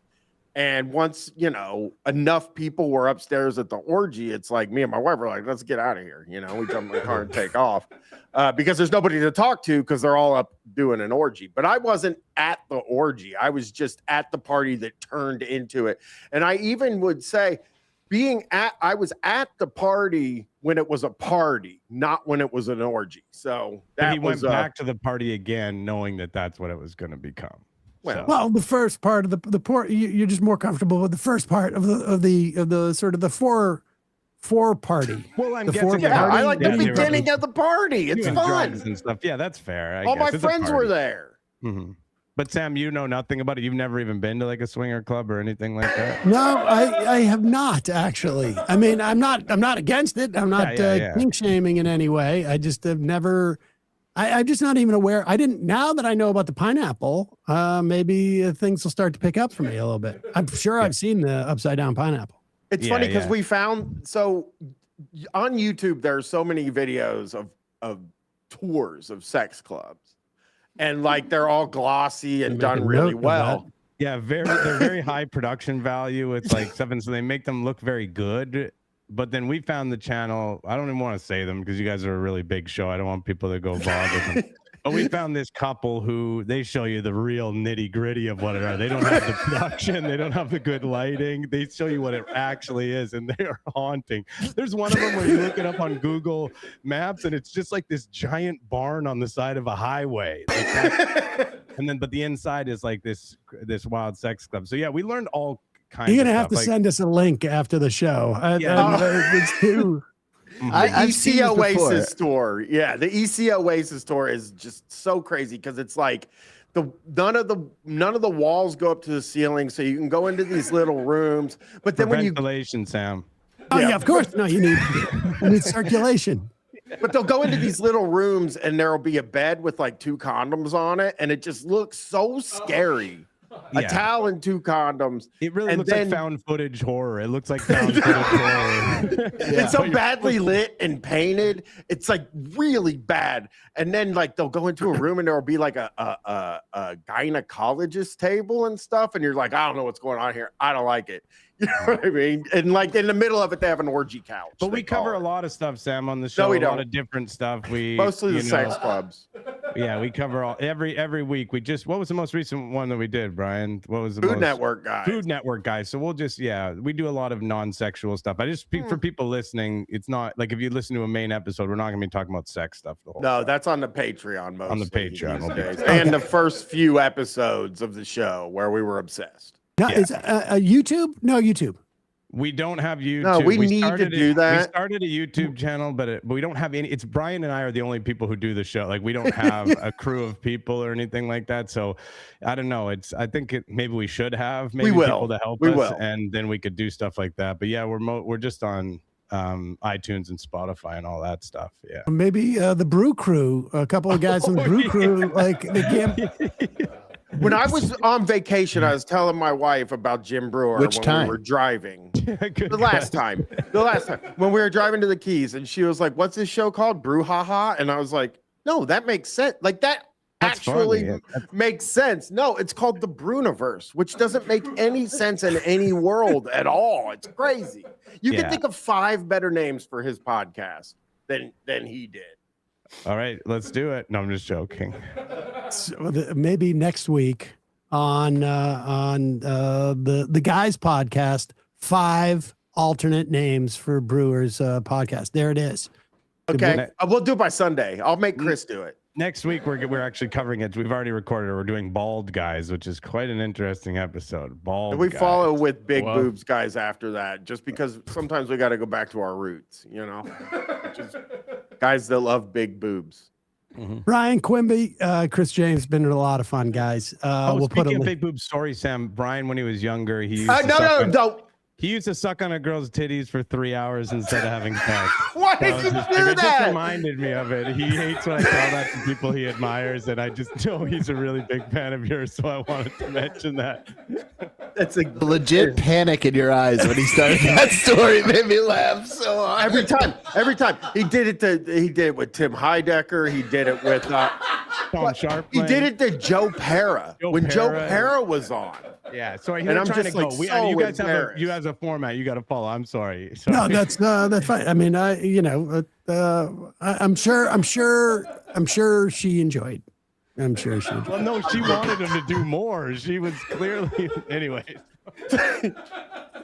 We will put a link to the Guys podcast in our podcast and YouTube description.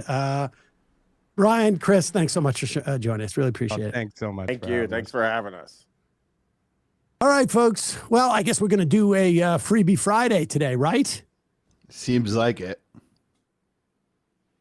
We select Chris on the, that was fun. That's one of my favorite shows. It seems a real shame to go back to the news. You want to ease in with this Trump clip about Canada and their relationship with China? Yes. 21? Apparently, well, Donald Trump is mad that Canada signed this deal. It was 3 weeks ago now with Canada about EV cars. And then Carney speaking at Davos, suggesting that the world order as led by the United States is over, which is not to say that he doesn't want sort of the same type of neoliberal type of structure of the world. It's just that he just doesn't think the United States is going to be the basis of it, and they're going to find a new one. And then today, Trump met with Alberta separatists. We were talking about Bannon earlier in the program. Bannon is convinced that is now starting to say we need Canada for security reasons. And again, it's hard to know. Like the whole Greenland thing seems to have like dissipated. Who knows, who got paid what for what in that instance. The Canada thing, again, is unclear. Like what it's the idea that we're going to have like new states that are going to be Canada or Canadian provinces is bizarre, but this is the universe in which they live in. And Canada was, talking about putting some type of tariffs or restrictions on airplanes. And so Trump threatened 50% tariffs on Canadian airplanes, but it's taco Trump to some extent. But here is Trump talking about Canada. Mr. President, go ahead. Mr. President, what do you think about the UK getting into business with China? Keir Starmer is in Beijing. Well, it's very dangerous for them to do that, and it's even more dangerous, I think, for Canada to get into business with China. Canada is not doing well. They're doing very poorly. And you can't look at China as the answer. I know China very well. I know President Xi's a friend of mine. I know him very well. But that's a big hurdle to go over when you get Canada. The first thing they're going to do is say you're not allowed to play ice hockey anymore. That's not good. Canada's not going to like that. That face is right. That's the First danger order. for Canada to get in bed with China. You won't be able to play ice hockey anymore. He talks to us like we're children, like there'll be no more ice cream. Yeah.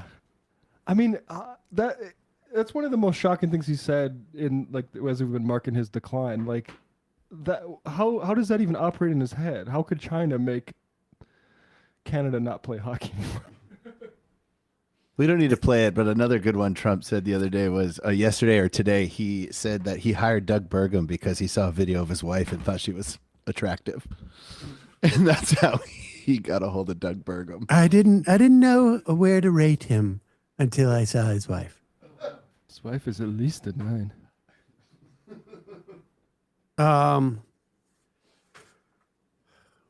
Maybe should we?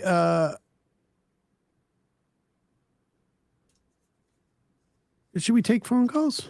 Let's do. I can go call in 1 second. Let's do the Homan thing too, though. I want to talk about this. Let's. I don't know if we have time for calls. We'll get there. Speaking of fortunate son. Yeah, Tom Homan has come in. He's talking about pulling out of Minnesota, the ice surge. I don't know if it's worth believing as much as it is, trying to be a little more low key about these things. But listen to the way he talks about this. I want to remind you, Tom Homan was a cop, and then he worked for Customs Border Patrol. He has never been in the military. I mean, like a military person, it could cut both ways, right? You get used to certain military jargon, and you express it you express it in contexts that aren't necessarily military, or you'd be sensitive to using military terms and stay away from it. But Tom Homan embodies the entire cosplay quality of ICE, of all of it. I mean, it is all so much about guys wishing that they had been something else and being that thing. But you can see the insecurity again with the masks. But here's Tom Homan announcing a bit of a drawdown. Can you please be specific about how many ICE and how many Border Patrol agents are currently operating in the state? I think we're near 3. There's been some rotations. Another thing I witnessed when I came here, I'll share this with you. I met with a lot of people, a lot of the agents. They've been in theater. Some of these people have been in theater for 8 months. So there's going to be rotations of personnel. Hopefully less now that we have some agreements, maybe we can make it more efficient and safe. But they've been in theater a long time, and so there's rotations happen all the time to get people out here and go home, get some rest, and see their families. Day after day, can't eat in restaurants. Day after day, having people spit on you and blow whistles at you. Day after day, having all these threats at you. Day after day, having people trying to interfere with you. Day after day, they're human. So we've got to rotate these people, and we've already rotated some. But my main focus now is drawdown, based upon the great conversations I've had with your state and local leaders. Again, I'm not a fool. I'm not walking away without seeing this put in place. But I take the word of the people I met with. I think they're honest, and I think they're good brokers, that they want public safety protected, and they also want what's happening in the city to go away. And that's my goal. Now, let's just start with that last line. They want public safety and they want what's happening in the city to go away. I think the latter, what's happening in the city, is referring to the ICE people. Yeah. Like, there is a difference between public safety and the invasion of the ICE people. I mean, now it's unclear what it is that he's negotiated from Minneapolis officials or Minnesotan officials. I don't know. But the idea that, like, these guys are like, they've got the 1,000-yard stare. They've been out there. They've been in the shit. And now they're coming back. Like, Verdun. Blowing whistles. We give them a couple of weeks in Hanoi. And they're just going to get some R&R. We're going to send them to Hawaii for some R&R so they get some downtime. These guys have just been, they've been through the meat grinder. I mean, you have no idea. You have no idea what it is. When you can't even go to TGI Fridays. Imagine how many mothers they ripped from their children, and they're going to hear the children cry over and over again. You never start to wear it down. Yeah. It's great that we're in a theater like it's the Pacific. Exactly. I mean, that's the whole point. Like, this guy's like talking like it's, they've been at the front lines of this. There's so many elderly women that they've had to tackle. They've had to see babies crying that they made cry. Accidental times they've tear gassed themselves. There's only so many times when you can smash a car window and not have it like just tear you apart inside. There's only so many skulls you can punch before you break a knuckle. And I mean, this is just a broader thing about priorities. Like, all these the people who are ICE agents. Adam Johnson said this. It's basically a revolt of the unemployable against the unemployed. But you look at what we're doing as a country. There's huge portions of the South, millions of people, that had to go days and days without power. Yeah. Meanwhile, we're deploying these chuds, some of them probably from the Nashville area, to Minnesota to get whistles blown in their ears, and occasionally to shoot citizens of that city. A brainless, fever we're in right now as a country. $500 million on military deployments of the National Guard deployments. I'm not talking about ICE. Billions and billions of dollars on the ICE deployments. And for I mean, look, they have a different agenda. Yeah. And so the calculation that you bring up about where we're not spending money is meaningless to them.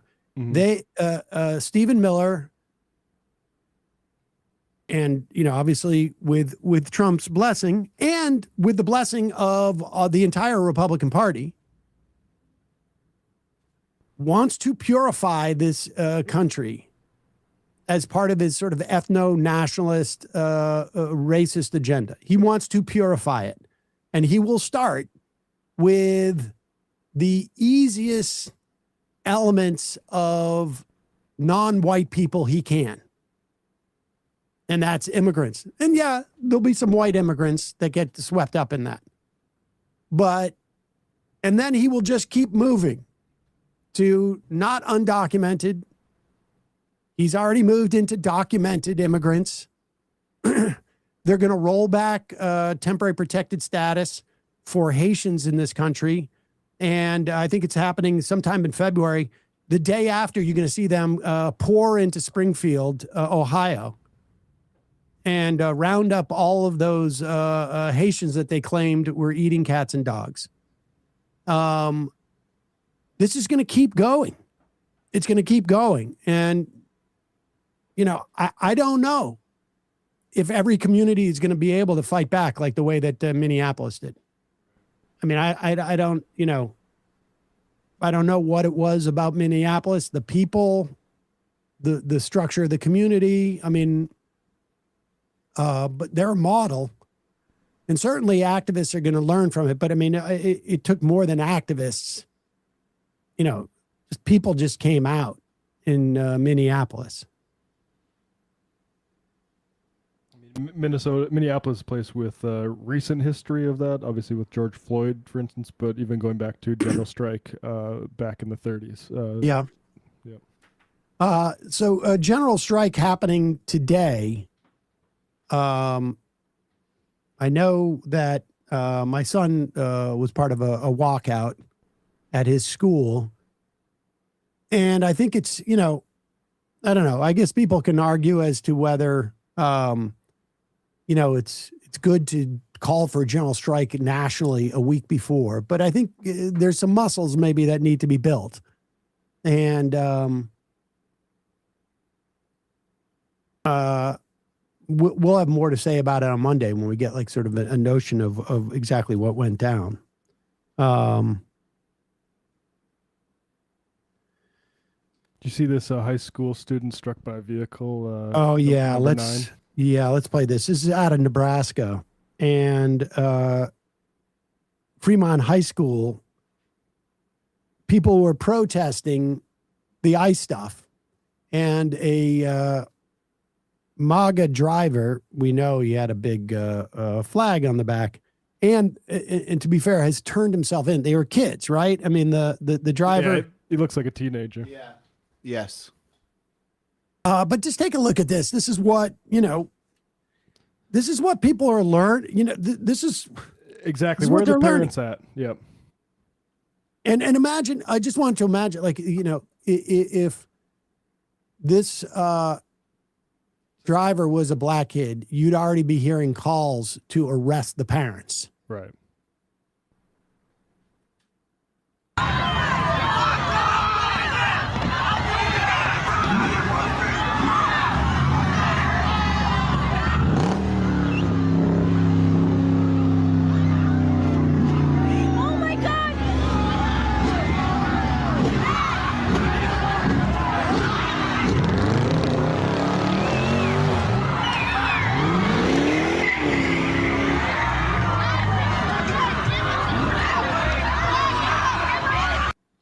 Do we have another angle of that? Yeah. Yeah. I mean, it's horrible. I don't think we need to watch it. Yeah, I mean, apparently the person in the vehicle was circling a few times and then got out to, I guess, engage with the protesters, and then drove off like that and smacked that girl and then drove off. And yeah, like you said, turned himself in. But He looked like a teenager. I don't think he bought that vehicle himself. If I had to guess, maybe. And with a Trump flag on, it's been 10 years of sort of conservative adults in this country, frankly, poisoning, especially young men, and how they sort of relate to this country in a way that's, has huge impacts. Like, you see the gender divide politically for Gen Z is like huge. I would have never have thought it could get so imbalanced between like young men basically right wing and young women not, and it's gonna come to a head. And I don't know. I'm just sick of this crap. Yeah, it's not going away. Here is what should we play here? Let's play number 11. This is a county employee, and she is basically, this is the kind of stuff that we need from people who have the confidence of being a county employee or being a city employee or something like that. This is going to be helpful. I mean, obviously we need this from community members, but anybody in a position to at least put their authority up against ISIS, it's extremely helpful. And here is do we even know the name of the woman? Yeah, her name is Nicole Helgett, and she works at Nicollet County, southwest of Minneapolis, very rural county. And she posted this. Her husband posted this, so it's all fine to say her name. Okay, let's. I work for the county. If you have a specific person in mind, I can likely help you get that person out of here.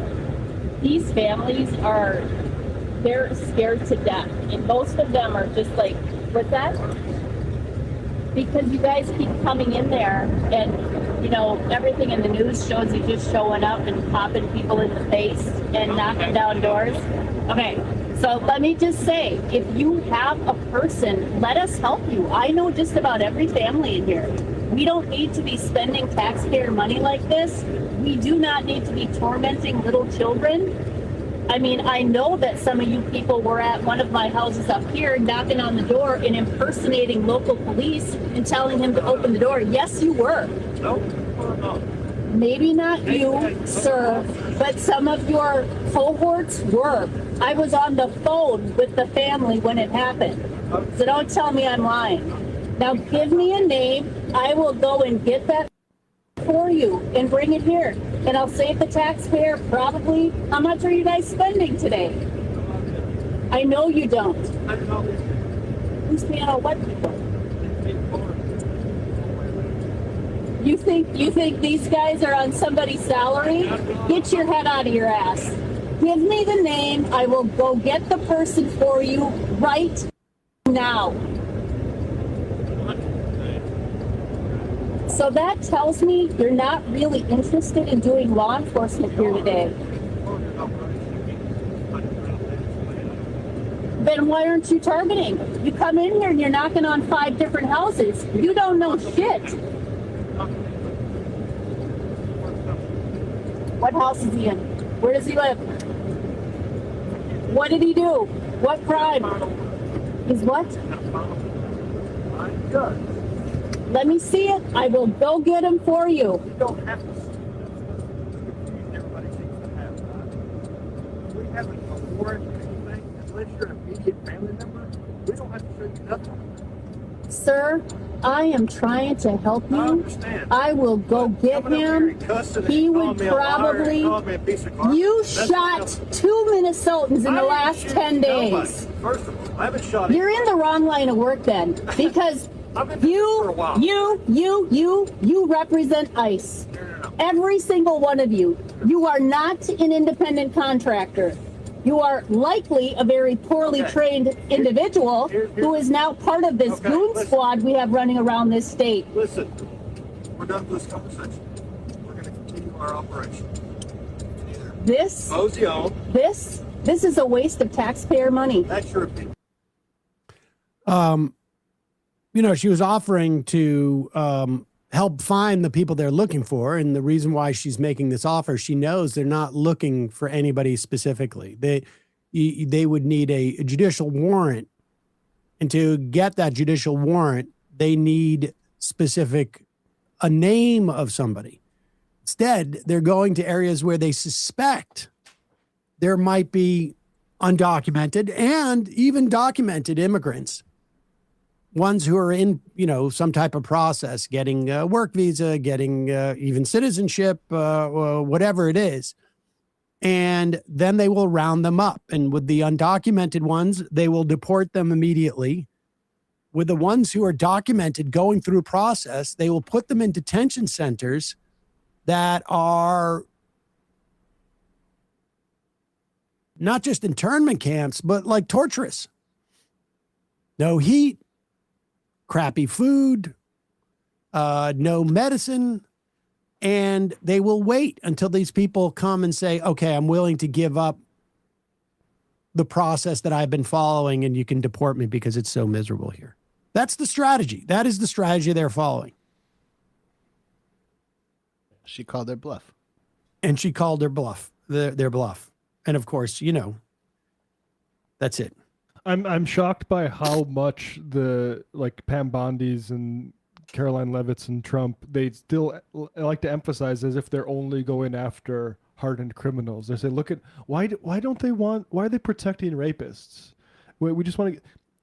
People need. I guess it needs repeating every time that under Obama, under Trump the first time, under Joe Biden, there has never been a conspiracy to prevent people who have committed crimes here, if they're undocumented, from facing justice on that. The question is, do we need a federal force to go after the people who are just here undocumented and going through the process? And Stephen Miller and white supremacists who want the ethnic cleansing want those people lumped in too. So when you hear the huge numbers, about 20 million this, 50 million undocumented, they're just talking about non-white people.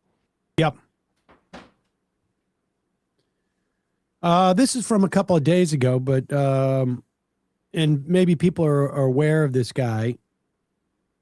He's Reverend Rob Schenck. He is formerly a religious right activist. I feel like I've heard about this guy before, but I found this pretty impressive. Here he is. This is. I'm making up for errors of my past. I spent 35 years as an activist on the religious right, doing a lot of damage, helping to deliver the entities that are now inflicting all of this suffering on so many people, and in the process contradicting in every possible way the message I thought I was promoting in those years, but in fact I was doing the opposite.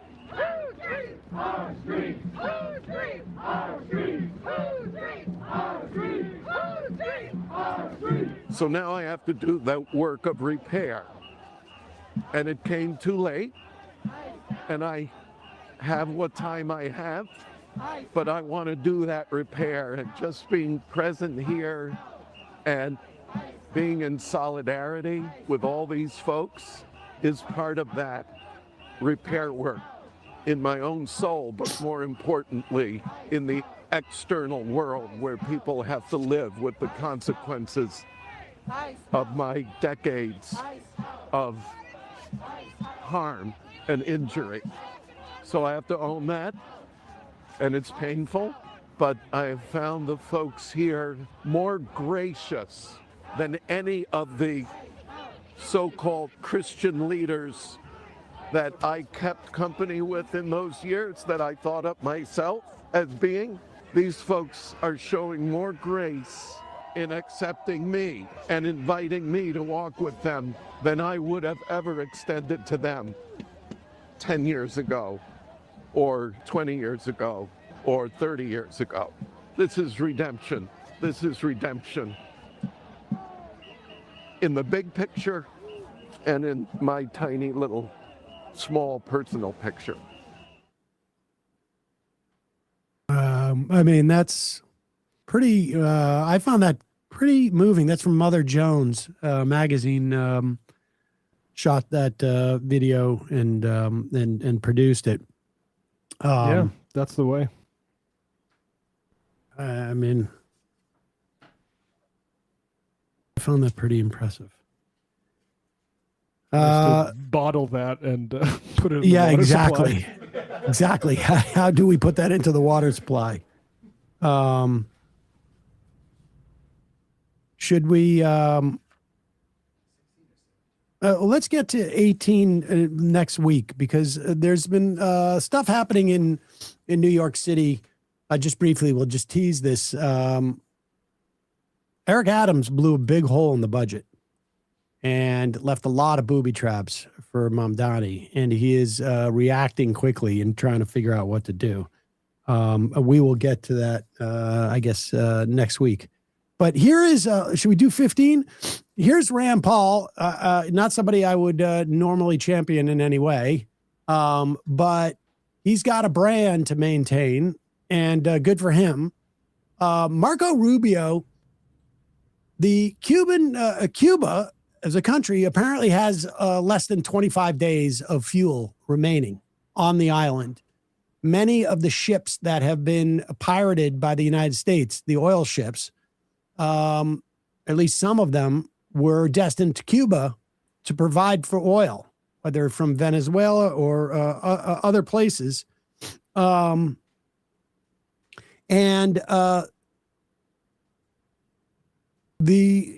Marco Rubio, the big problem he had with Venezuela was largely, I think, its relationship with Cuba. And he sees Venezuela as a linchpin to finally create, I guess, a counter-revolution in Cuba to reinstall all of the people who had essentially benefited from the Batista regime, where, United States interests came in and owned a lot of the stuff. And those who worked with the Batista government owned a lot of stuff, and they lost that during the Cuban Revolution 60 years later. There are still people who are counting on essentially recouping and exploiting those things. So here's Rand Paul questioning Marco Rubio about Venezuela. So I would ask you, if a foreign country bombed our air defense missiles, captured and removed our president, and blockaded our country, would that be considered an act of war? Well, I think your question is about and I will acknowledge you've been very consistent on all these points the entire career. So let me no matter who's in charge. So I will point to two things. The first is, it's hard for us to conceive that an operation that lasted about 4.5 hours and was a law enforcement operation to capture someone we don't recognize as a head of state, indicted in the United States, wanted with a $50 million bounty. My question would be, if it only took 4 hours to take our president, it's very short, nobody dies on the other side, nobody dies on our side, it's perfect. Would it be an act of war? We just don't believe that this operation comes anywhere close to the constitutional definition of war. But would it be an act of war if someone did it to us? Nobody dies, few casualties, they're in and out, boom, it's a perfect military operation. Would that be an act of war? Of course it would be an act of war. I'm probably the most anti-war person in the Senate, and I would vote to declare war if someone invaded our country and took our president. I mean, Rubio's trying to do a two-step. He's saying it wasn't a war. And that's not the question. The question is this an act of war? Are you declaring war on a country when you come in and kidnap its president? That's just law and order. Yeah, he took 2 steps out of the paint so that Rand Paul could dunk, is what he did. I mean, it was extraordinary. And, it won't mean anything. We are so beyond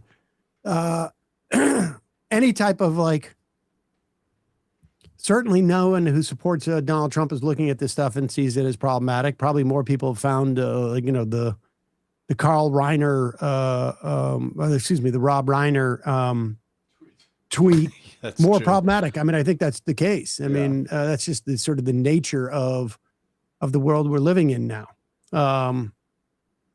but that's there is no justification for what we did there, and we're still sort of like holding the country hostage. The next set of leaders there.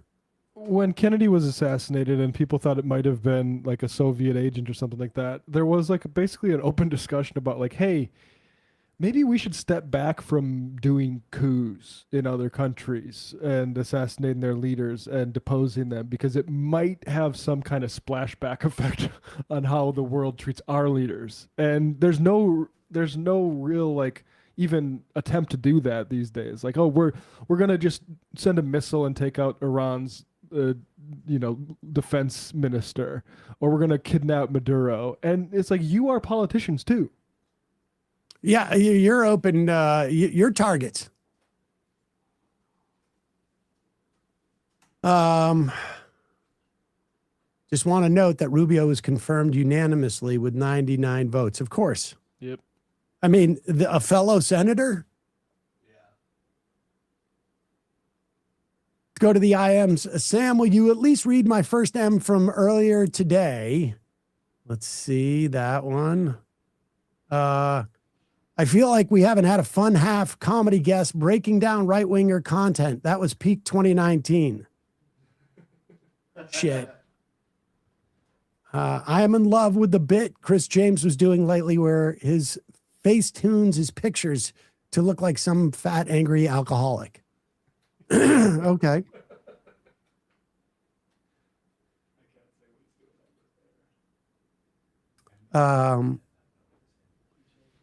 This show has changed the world crime for me. Oh, changed the word crime for me. I'm not able to strike today, and I feel horrible because of not striking. I decided to join DSA. Wouldn't have known about DSA, not for MR. All right. Awesome. That's pretty good. Nassau County spokesperson. New poll in Michigan shows McMurrow in first and El Said in last. We need to get that name recognition up. McMurrow has 22 points in this poll. Said has 16. Stevens has 17. And there's 36% undecided.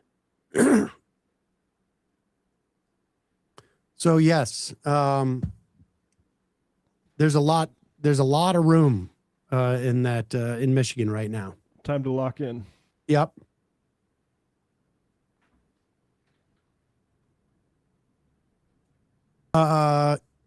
Krusty Gnome, can we get a link to the orgy in the description?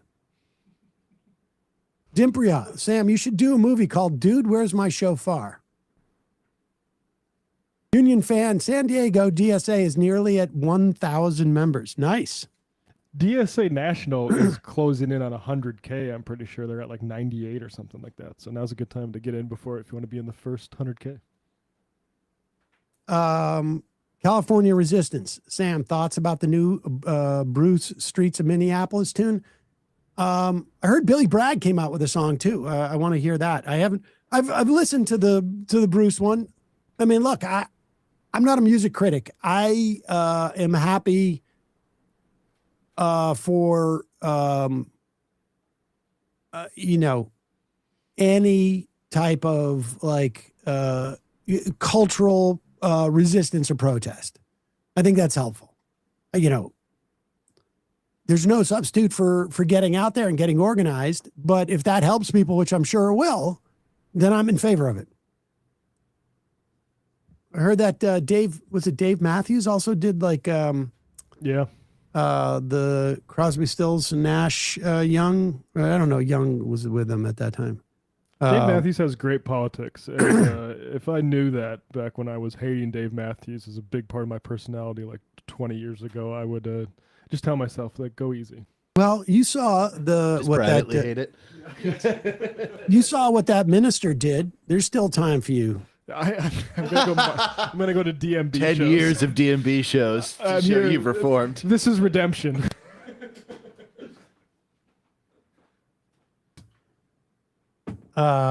Tell Matt to watch Pablo Torre's episode on the Memphis Grizzlies owner, especially the second one where Pablo has a conversation with the CBS guy about the value of journalism. I saw that. I think that was related to he was doing some drone sort of startup, maybe with Russia. Pablo Torre is so impressive to me, breaking all of these insanely important stories and getting these billion-dollar leaks to basically have to ignore him and not give him comment on it. I did see Netanyahu paying tribute to Robert Kraft. Oh yeah, that was great.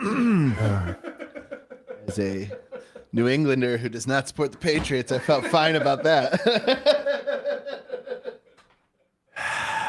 You take your shots. That's. I don't want to talk about that. It has nothing to do with football. Why does everything have to be made political? To be fair, it is not the player's fault. Is there a special press box for war criminals? Exactly. I know.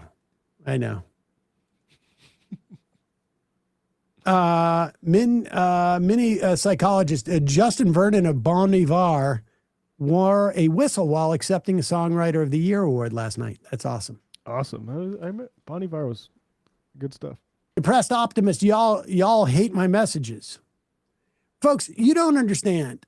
I don't know how many, 400 IMs here, and they come in really quick. It's completely random.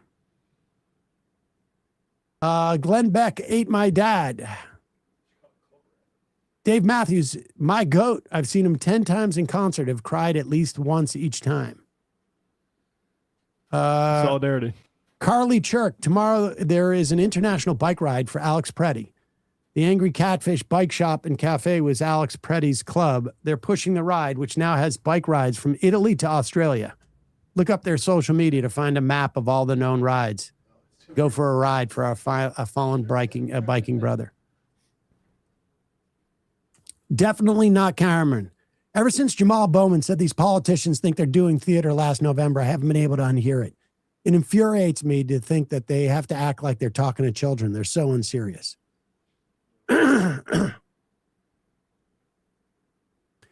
Dave from Tallinn.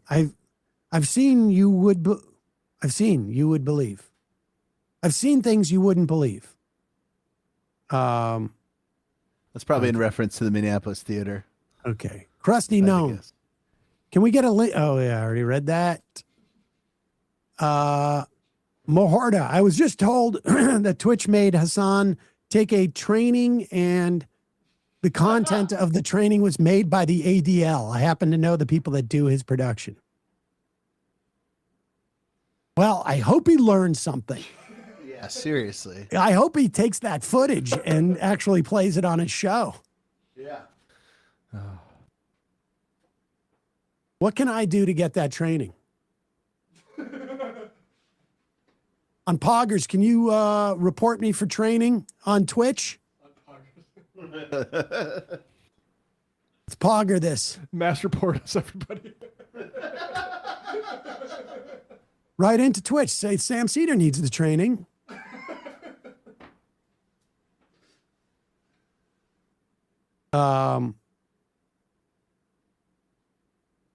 Militant apathy. The world would be a better place if Stephen Miller had gone to school with some real black and brown people and gotten his ass properly effed up. I'm not sure. I think that did happen to him, actually. Yeah, he certainly had people to hate in high school. Jay Tingle. Abby Lowell's a guy. Thank you. And Catherine O'Hara has died. Oh, really? Yeah. Yeah. Oh, that's sad. She's one of the funniest people ever. One of the funniest people ever. I mean, go back and watch her on Second City and awesome. CCTV, whatever. SCTV. SCTV, sorry, yes. Yeah. She was very, very funny. Spaghetti Brains. Any Christopher Guest movie, too. Yes. Tom Homan sounds like someone put Teddy Ruxpin in the bath. All right, 2 more, then we're out of here. Leftist Rage. You guys should have Brennan Lee Mulligan on. Sam, how dare you not spend every second of the show reading my messages? Who's Brennan Lee Mulligan? Looks like maybe a comedian. I don't know. We'll look into it. College Humor. What's that? It's from College Humor. Final IM of the day.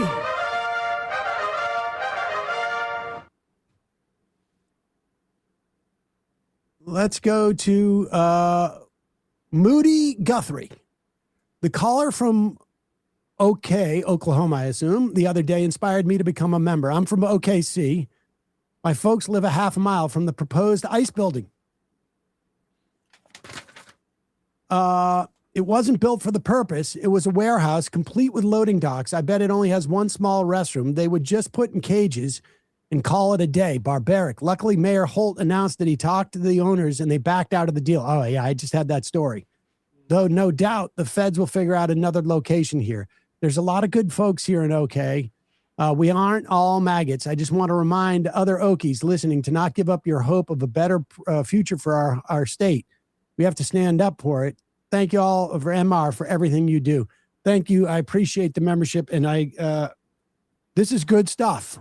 Anything that delays, they're going to come and try and rebuild this, but anything that delays it is good stuff. Mm-hmm. Take war of attrition. Indeed. Matt, Brian, Emma in absentia. Great job this week.